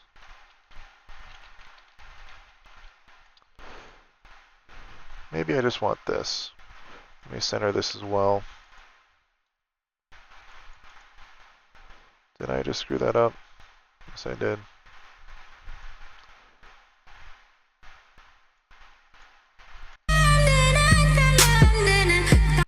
Maybe I prefer this.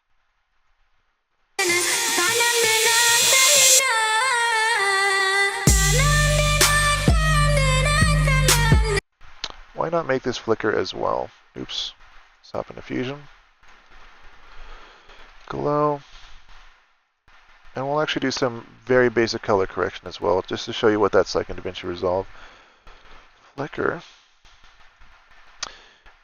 One of the real reasons that you maybe want to start using DaVinci Resolve, oh god, I did it again, is not because you're learning Fusion from me.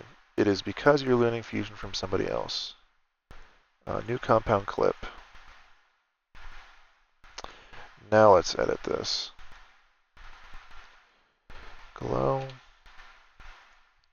Casey Ferris has some great tutorials. You might want to check him out. Glow, and I think that's Kaseyfaris, if I remember correctly. Glow, and what else? Flicker. Okay. Let's see how this is working with our panther.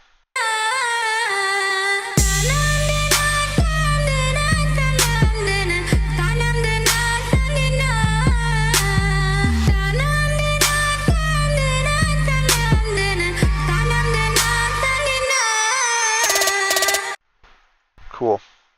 Oops. Let's For some reason, and I don't know why this is, I can't like trim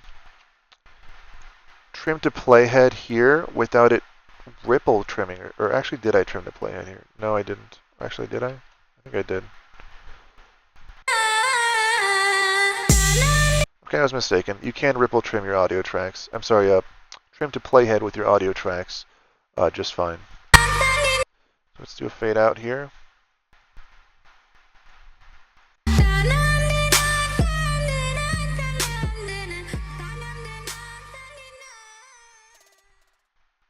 Cool.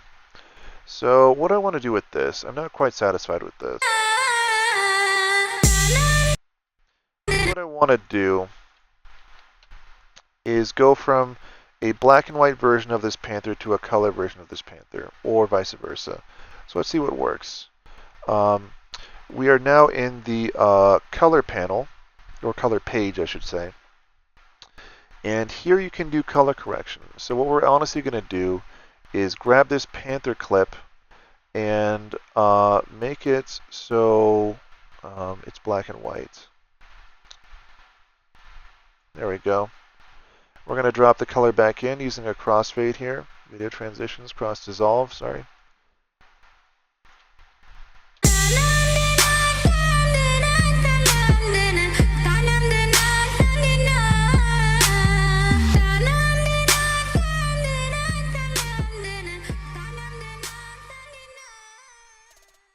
Very cool. So let me run you through DaVinci, just the bare bones basics of it one more time. I did that in my other video. You have the media page where you can import your media, see it really big, and you have all this room to work with here. You have the cut page, which is for really fast editing, which some editors find useful, but I honestly prefer the edit page because I just like to ratchet things in that much. Not that you can't in the cut page, but this is definitely more of your traditional NLE layout. Then you have the Fusion page where you can do stuff like I just did, adding special effects to text, or really anything. You can build stuff in Fusion. Honestly, it's like After Effects. Think of it that way.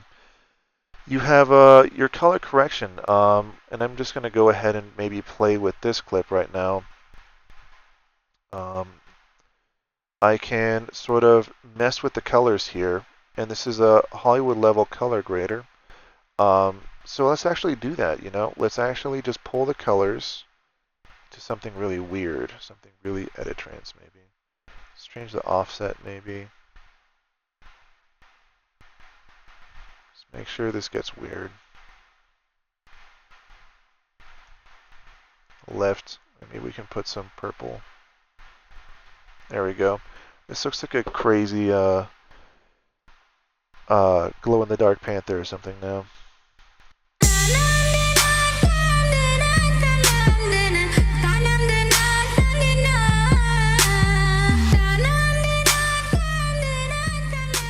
So after that you have Fairlight, which is a page where you can really do a lot with audio. I can't say enough about NLEs like this. You have so much creative potential when you're working in a program like this. Like, I honestly am going to be learning this program for a very, very long time. I'm just showing you the basics of how to edit. After we're done with all that editing, say we're still on the edit page, and you're kind of happy with everything, this is our whole assembly, what you're going to do is go to the deliver page here. Let me actually save this first as V3. See how these versions really like help? Like, honestly, just keep saving different versions every time you get to like a really important step in your editing, like maybe changing it to snow. And just keep doing that. It's really safe, and you have all these versions to work with in case you ever want to go back. Just know that V0 is your media in version, and the version that's just the title Spindia is if you want to go back to the very beginning. Say that I did, and I'm so unhappy with everything that I did. I can just double click on Spindia itself. If I did save it, maybe I didn't save it. You would, at least you can go back to V0 and be like, you know what, let's just keep V3, but start from V0. That's not what I'm going to do. Let's go back to V3.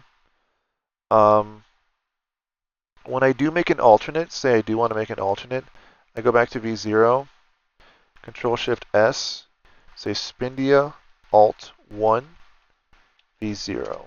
And we just start from there. And then we go like V1, V2, V3, V4, V5. But this is Alt 1. And if you do another alternate after that, you can do Alt 2, V0, 1, 2, 3, 4, 5. I've used this method since I was working in Premiere Pro before switching to DaVinci Resolve. And never had any issues with it, really. It's good enough for YouTube editing. So let's actually go back to Spindia V3 and export this. So what I want to do actually maybe is adjust the curves on this, adjust the contrast on this shot a bit so it's a little more dramatic. Let's actually do a simple S-curve here, as long as I'm working with the right clip. Here we go. To really bring those highlights up and maybe darken some of those shadows to make this panther pop a lot more. So can we do a before and after here? I don't think we can. I'll just do it with Control Z, Control V. So let's see here. Control Z, before, after. There you go.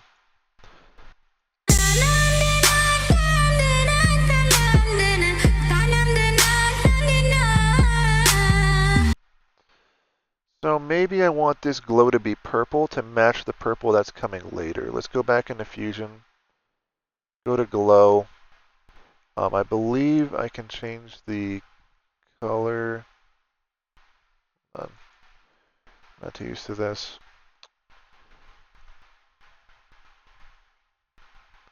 Yeah, we can change the color. I've done this before. Well, what's really going to help is you, there we go.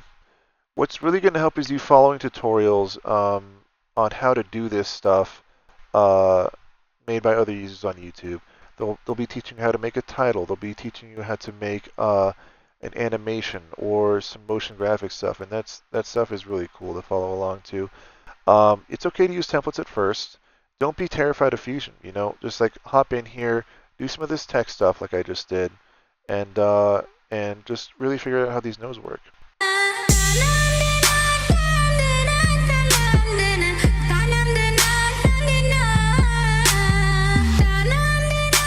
Let's actually do a dip to white to add some extra drama in there.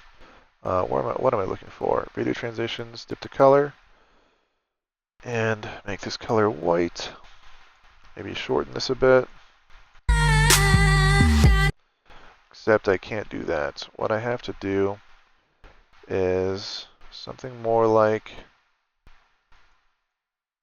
this.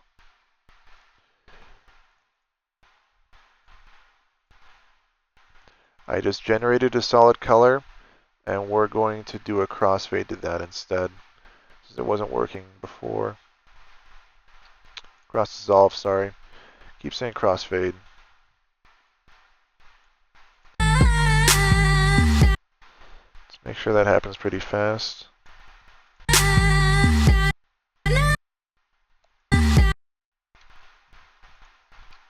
That was my shortcut in action.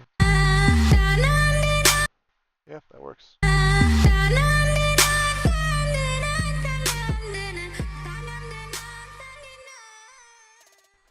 Pretty cool stuff. Now, I could go more advanced on this if I wanted to. You know, I could really just spend time trying to get this stuff to look extra fancy.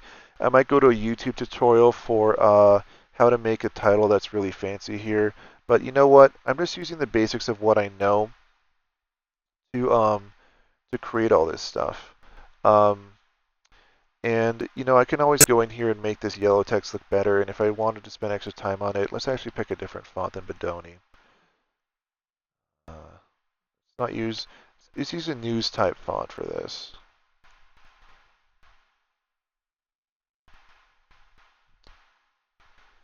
What would that be? I actually kind of like this, Callisto. Let's actually add Kabir here.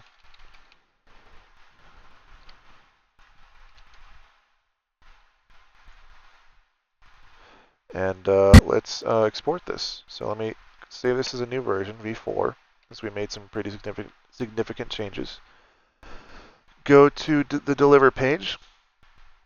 Now, I'm aware that there's some sort of glitch that's happening in some of my videos where when I cut to black, there are these strange artifacts that are like left on the black screen. I've looked this up, and apparently the way to get this to stop happening for now until they fix it is to set your keyframes to every 1 frames. I think that's like literally just creating some sort of weird check in the background, and for some reason it overwrites all those artifacts. So it doesn't seem to make it take any longer to render. So let's actually just do that. If you're cutting to black a lot, you might want to do that so you just don't get those artifacts that happen when you cut to black. File name, Spindia, test. I always actually do test first, not text, test. And if that's working, then I rename the test file to just Spindia, and that's my final file. Let's find Spindia. Save. Add to render queue. Render all. So you get to sort of review your stuff here. I like how it shows you like a clip-by-clip view of what you're doing, or what it's doing, sorry. I think we did pretty good, but we'll see this full screen and see if we like the test. The reason I do the test version is because a lot of times I do have to re-export. I'll just be watching this full frame and be like, I don't like that, I don't like that, I don't like that. And let's see if we can find more stuff to fix about this. But I think my years of editing experience have paid off. I'm pretty sure I'll be happy with this version.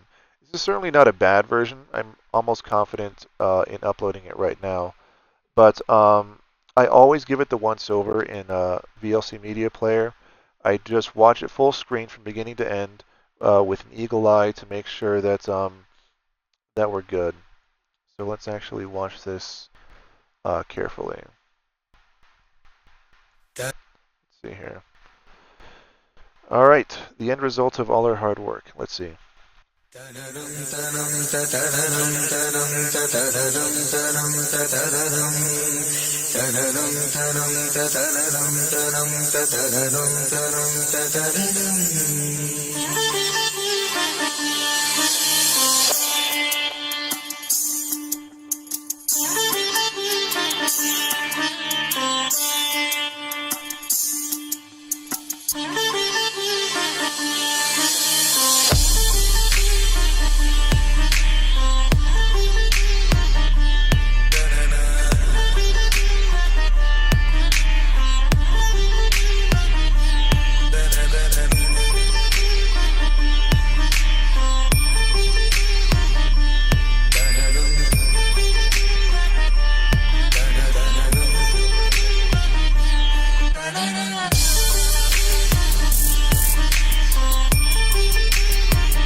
There you go. So excuse some of the jitter I think that we're getting here. I'm not sure if my computer doesn't like running OBS, VLC, and DaVinci at the exact same time. I'm pretty sure that's exactly what it is. But you can see here, especially during the snow part, I think, um, we're getting some like, actually, let's check this out. See how like there's some choppiness back here?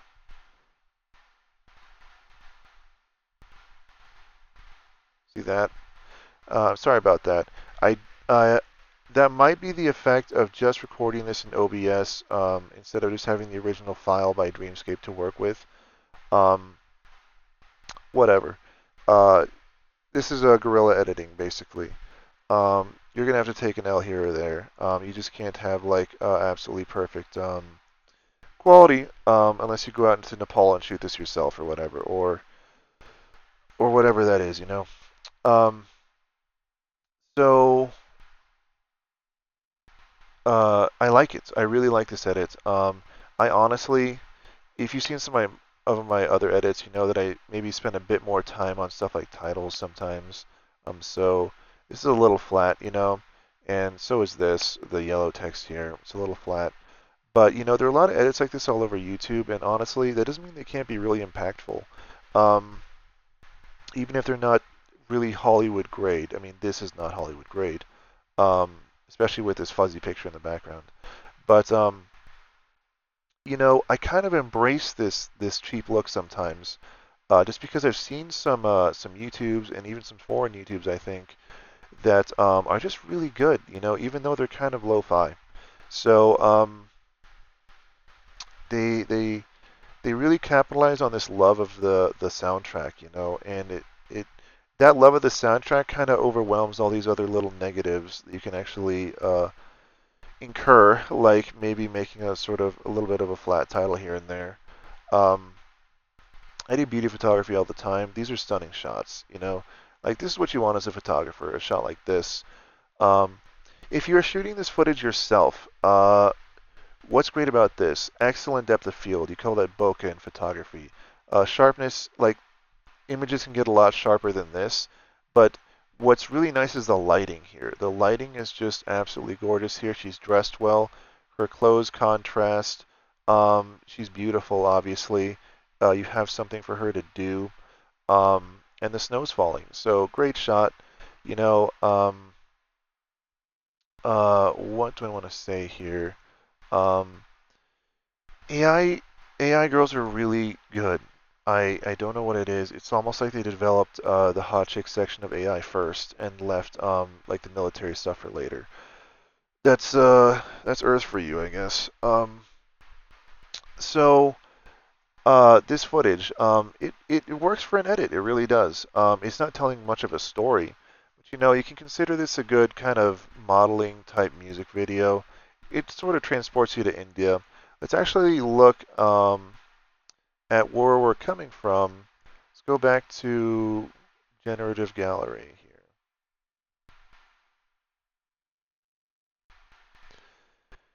Not that this edit's worse, it's just different. So let's see like kind of what my style is compared to this person's style.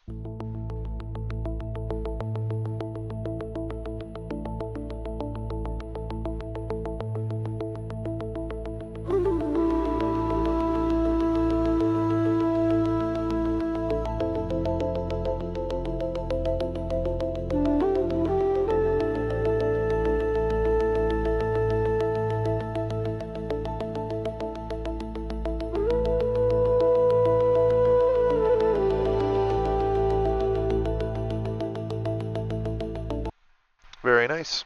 I think we really spiced it up here by including the news anchor, including some massive beat drops, and doing all that cutting to black. What else did we do here? Adding titles and poetry in there, adding some transitions that are cool, really splitting up the narrative. I mean, it was already split up in the, it's not a narrative really, but we really embrace this contrast between this part of India and this part of India, you know, through the soundtrack, you know.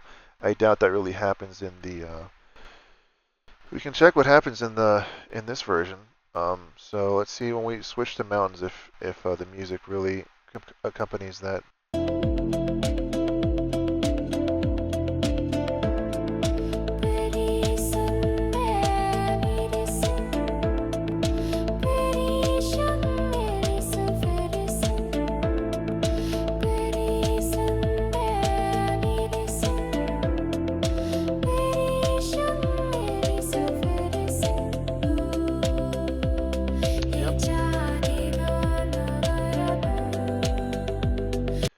This was edited.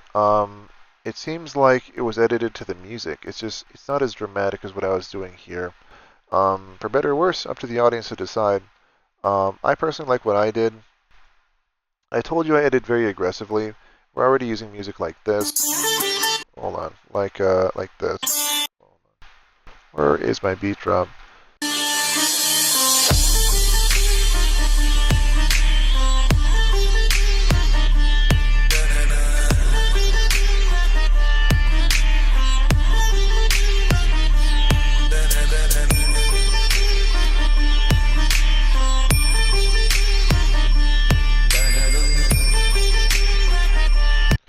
I like them both for different reasons. One's definitely more peaceful and tranquil. This one is more raw, I guess, maybe. So, what else do I want to start talking about? Let's see. I don't even know how we're doing on time. Um, but let's talk editing in DaVinci Resolve for a bit. See how we kept it to just two video tracks? Even though we cut like a bajillion times, what I didn't do was stack footage a mile high. You saw how I did that. It's using a lot of slip edits. It's using a lot of duplicate. So I'm like coming in here. I'm doing this, and just... So doing that is one way of editing. The other way of editing that other people do is to like stack stuff like this all the time. What they really do is this. They do this, and they do like this. And you know,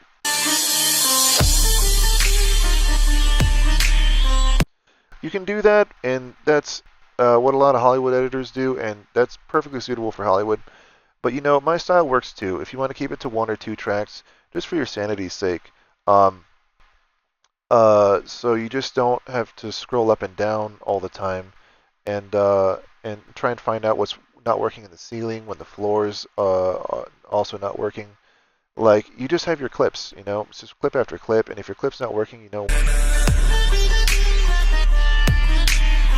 So you don't get all this random trash laying around, like some frames, I call them rogue frames, that just like lay up in track 7 somewhere, and that you have to like somehow find later when you're reviewing this footage, and you're like, what is that? Where did that even come from? And then you're like up in track 7 being like, oh, there's like this frame up that I left up here that I thought I disabled. None of that, right? This is super clean. Super efficient, and the reason I'm able to do this so well is because I'm really using this in and out function here before I even bring anything into my timeline really well. So again, if I just wanted this clip, I literally use A and D to shuttle left and right until I find my. What you really have to do is go frame by holding S and then A and D. Find your first frame, hit I. Find your last frame. Still Indian, maybe not at hit O. Grab just the video, drop it in, and really drop it in to like your video 1 track. If you're like working with stuff and you need like workspace down here, you can disable video 3 and drag stuff into video 3 that you're not sure about. And then later on, if you really think you want to bring it down, you can bring it down, and have that happen. What else do I want to cover?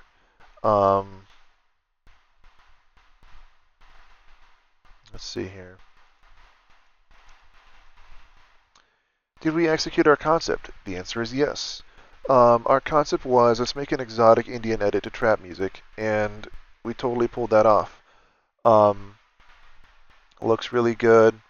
Um, Draws people in, has some fancier stuff going on. Honestly, editing can get really complex. If you really want to keep piling it on, you can.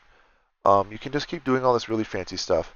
But in the end, just simple cuts, just knowing how to cut is what's really going to make or break you as an editor sometimes, a lot of the time actually. And a lot of Hollywood level editors, they don't go crazy on effects and stuff. Well, Hollywood effects are crazy, but editors themselves, they just like cut all this stuff that's already been made by people in motion graphics and special effects, and they're just focusing on these cuts, making sure the cuts are good, making sure that the cuts make sense, making sure that they build that narrative, making sure that they continue the narrative. They can play with the narrative. Um, I have done animation. I've actually gone into Max and Cinema 4D with 3D objects and made stuff using, oh God, like God rays and did I use particle effects? Maybe at some point. Ray tracing was involved at some point. And you can leave that to somebody else. You can leave that to animators. This is where, if you're in film school, it's a really good thing because you can just find people who are into animation or something like that, and you say, okay, you be the animator, I'll be the editor. Um, Sometimes you really you can get really out of control trying to learn animation and editing at the same time or something like that. That's what happened to me. Um, it's good to experiment just so you know what somebody else's job is in case you ever need to be director and direct them around. Um, but do I know how to animate well? No, I don't. This is where AI stuff is becoming really useful. You can prompt this into existence. What's a prompt? It means you type in, let's see here, notepad. Beautiful Indian woman looks into the mountainous distance while standing in the snow, wearing only a shawl. So this might be something you input into an AI program, and it'll spit out something like this. And you work with stuff like this. If you have reference images, great. Those help a lot. I haven't really played around with AI too much, but I think there's a feature in this. I don't think it's going to replace everything that Hollywood is doing, but there's a big feature in people being able to create very high quality footage without even owning a DSLR or a mirrorless camera, like I have. Um, to get this shot, let's actually hop back in here. Let's see if we can't find this shot. To get this shot, imagine it. You're out in the cold, you're in the snow, you're in the peaks of God knows where, and she's freezing her ass off here, being like, Jonathan, please take the picture, Jonathan, so I can go back to the fire. That's what it's like being a beauty photographer, and you got to be really considerate with your models and stuff like that when you're doing shoots like this. But with AI, you can just be like continuously prompting this into existence until you get exactly what you want, and then using that. Uh, so just something to consider. Let's make this about editing again. So I always do this final review, just once over, full screen, and this when you're doing this, you want to be looking for flaws, right? Like you can enjoy your edit later, but the first time over after export, if it's a test edit, you should be like, is this sharp? Yep, that's sharp. Black or the bars here what I want? Yep, that's fine. What does this say? Okay, now that I can see it in full screen, what does it say? Sure, that's fine. What does she say here? Is this cool? Yeah, that's fine. Um, like, this is where you want to do some really critical reviewing and think, did I make something good here? Um, like, I rarely have to go back to the drawing board with my edits. I rarely look at my final export and be like, I have to do it all over again. That's just because I've reached a certain level as an editor, and my concept usually makes it to the execution stage without needing like a huge redo. Um, uh, what else?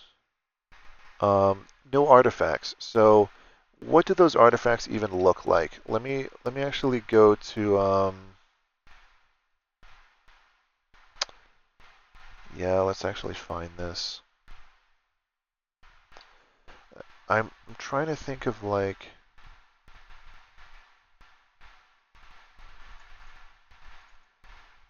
an edit that had these artifacts.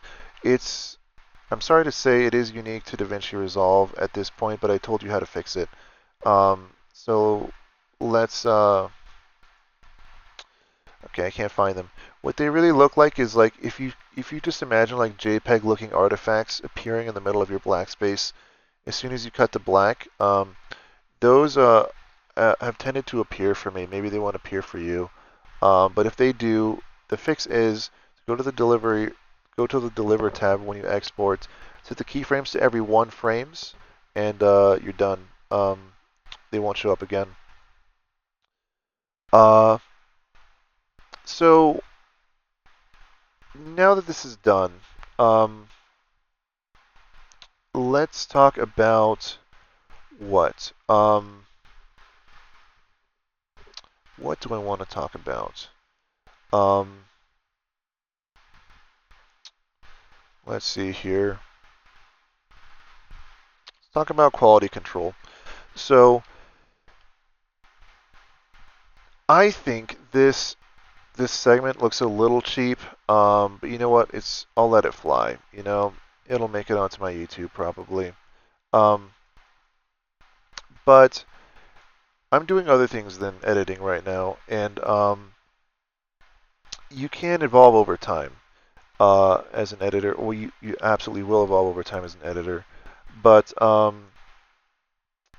you know, there's being a perfectionist is great. I think filmmaking is one of those careers that perfectionists can almost thrive in. Uh, Naturally, because filmmaking demands that sort of perfection. If you're going to Hollywood or something like that, just know that that is what a lot of these actors, actresses, directors, cinematographers strive for is really perfection. And what they're not cool with is people just being like, "Nah, just leave it." If you do that too many times, um, you have to do it. You have to make compromises when filmmaking. But if you just do it too many times, then maybe you're not the most passionate filmmaker. How would I fix this? Ideally, I don't know. I think I would extend this white bar in Photoshop so that this white bar goes from one side of the screen to the other. And I think we can actually do that right here. So it won't have a glow effect, but I'll show you what I'm talking about. You can just sort of refine your stuff. Solid color. Let's turn this video track back on. Solid color white. Once you know your basic tools, you can really start building stuff, and it's super satisfying to do. So what we really want to do is crush this like this and move the position. And we might as well go ahead and add that glow. Why not? Yeah, let's do that. Let's right click here. Actually, what are we going to do? Can I actually take this into Fusion? Well, I'm not too experienced in Fusion, but I already basically accomplished what I want to do. Maybe the glow doesn't extend there right now, but this is what I was talking about. This is automatically more stylish. How do I add a glow here? Let's see. New compound clip, that's how I do it. Then I right click, say new Fusion clip out of this. Yeah, there we go. So now what we're going to do is, see, you can work things out by yourself. Even, like, you don't have to just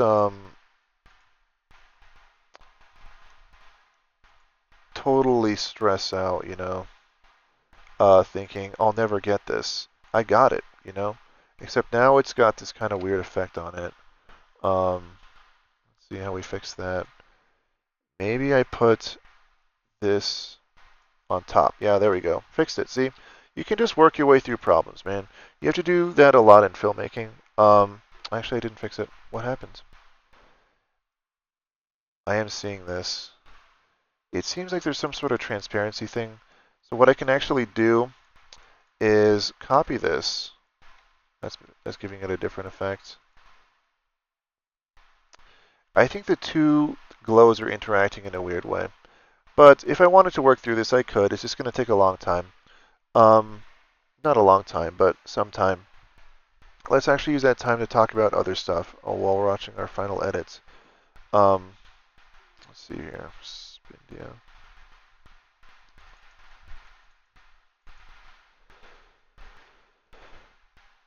Excuse me while I charge my headphones. All right. When you're editing,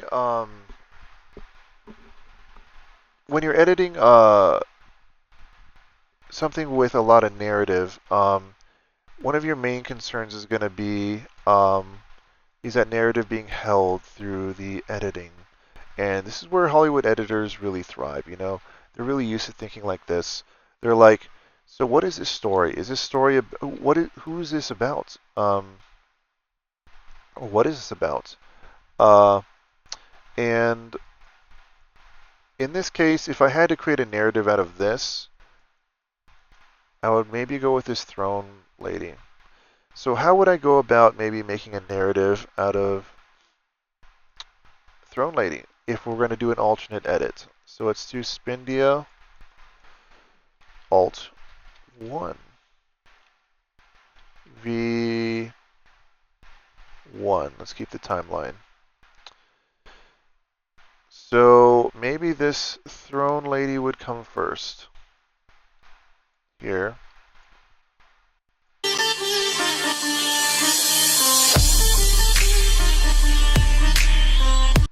And then if I wanted to actually create a narrative out of this, what I would do is go back here, change this to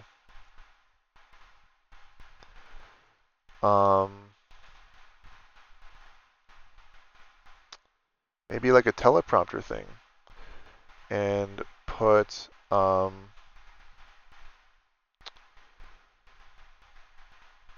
yeah, so let's make this like a teleprompter. It's happening here. The queen. I don't think there's a queen in India. Let's see. The ruler of Jirai has just declared amnesty for all women imprisoned by her predecessor. There you go. So we can start creating this teleprompter thing.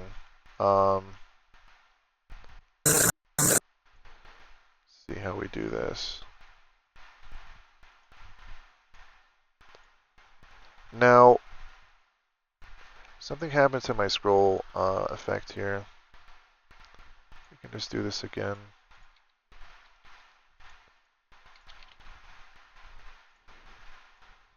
Callisto MT.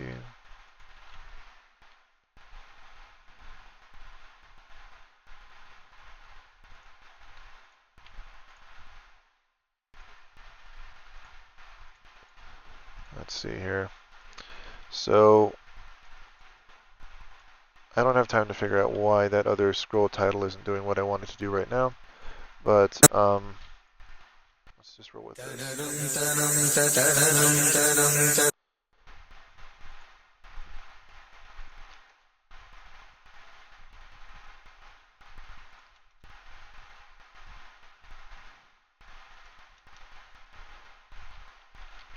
If this was a teleprompter, the text would be white, actually. Imprisoned.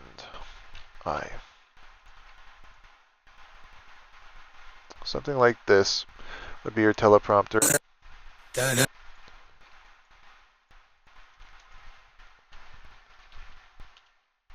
Let's see.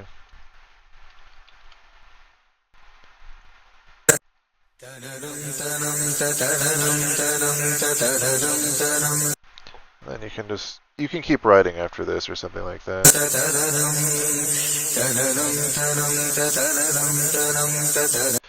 See how I just created a basic narrative? I mean,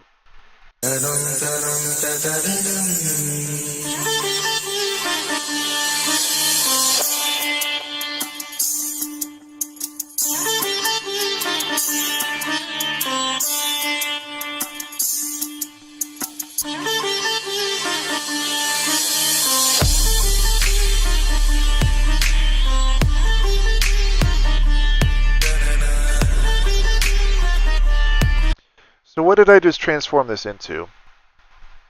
This woman looks like she's happy with what she did. She declared amnesty for all the female prisoners imprisoned by her predecessor. And it looks like now there's a celebration of some kind happening. And honestly, that's the effect that just some text can have, you know. Think about dialogue, you know, just like having AI text-to-speech do something, or having other people narrate for you. If you're in film school, get creative, you know. I did all this with $0. I mean, this is free DaVinci Resolve, assuming you have a computer, that is. I shot none of this footage. I didn't have to rent a camera. I didn't have to pay for any lights. I didn't have to pay models. I didn't have to stress out models. That's great. You just, like, made something, you know?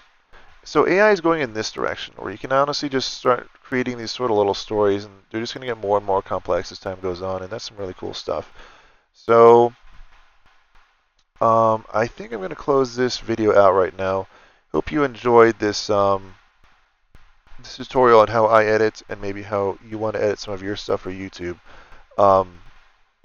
So yeah, take care and goodbye.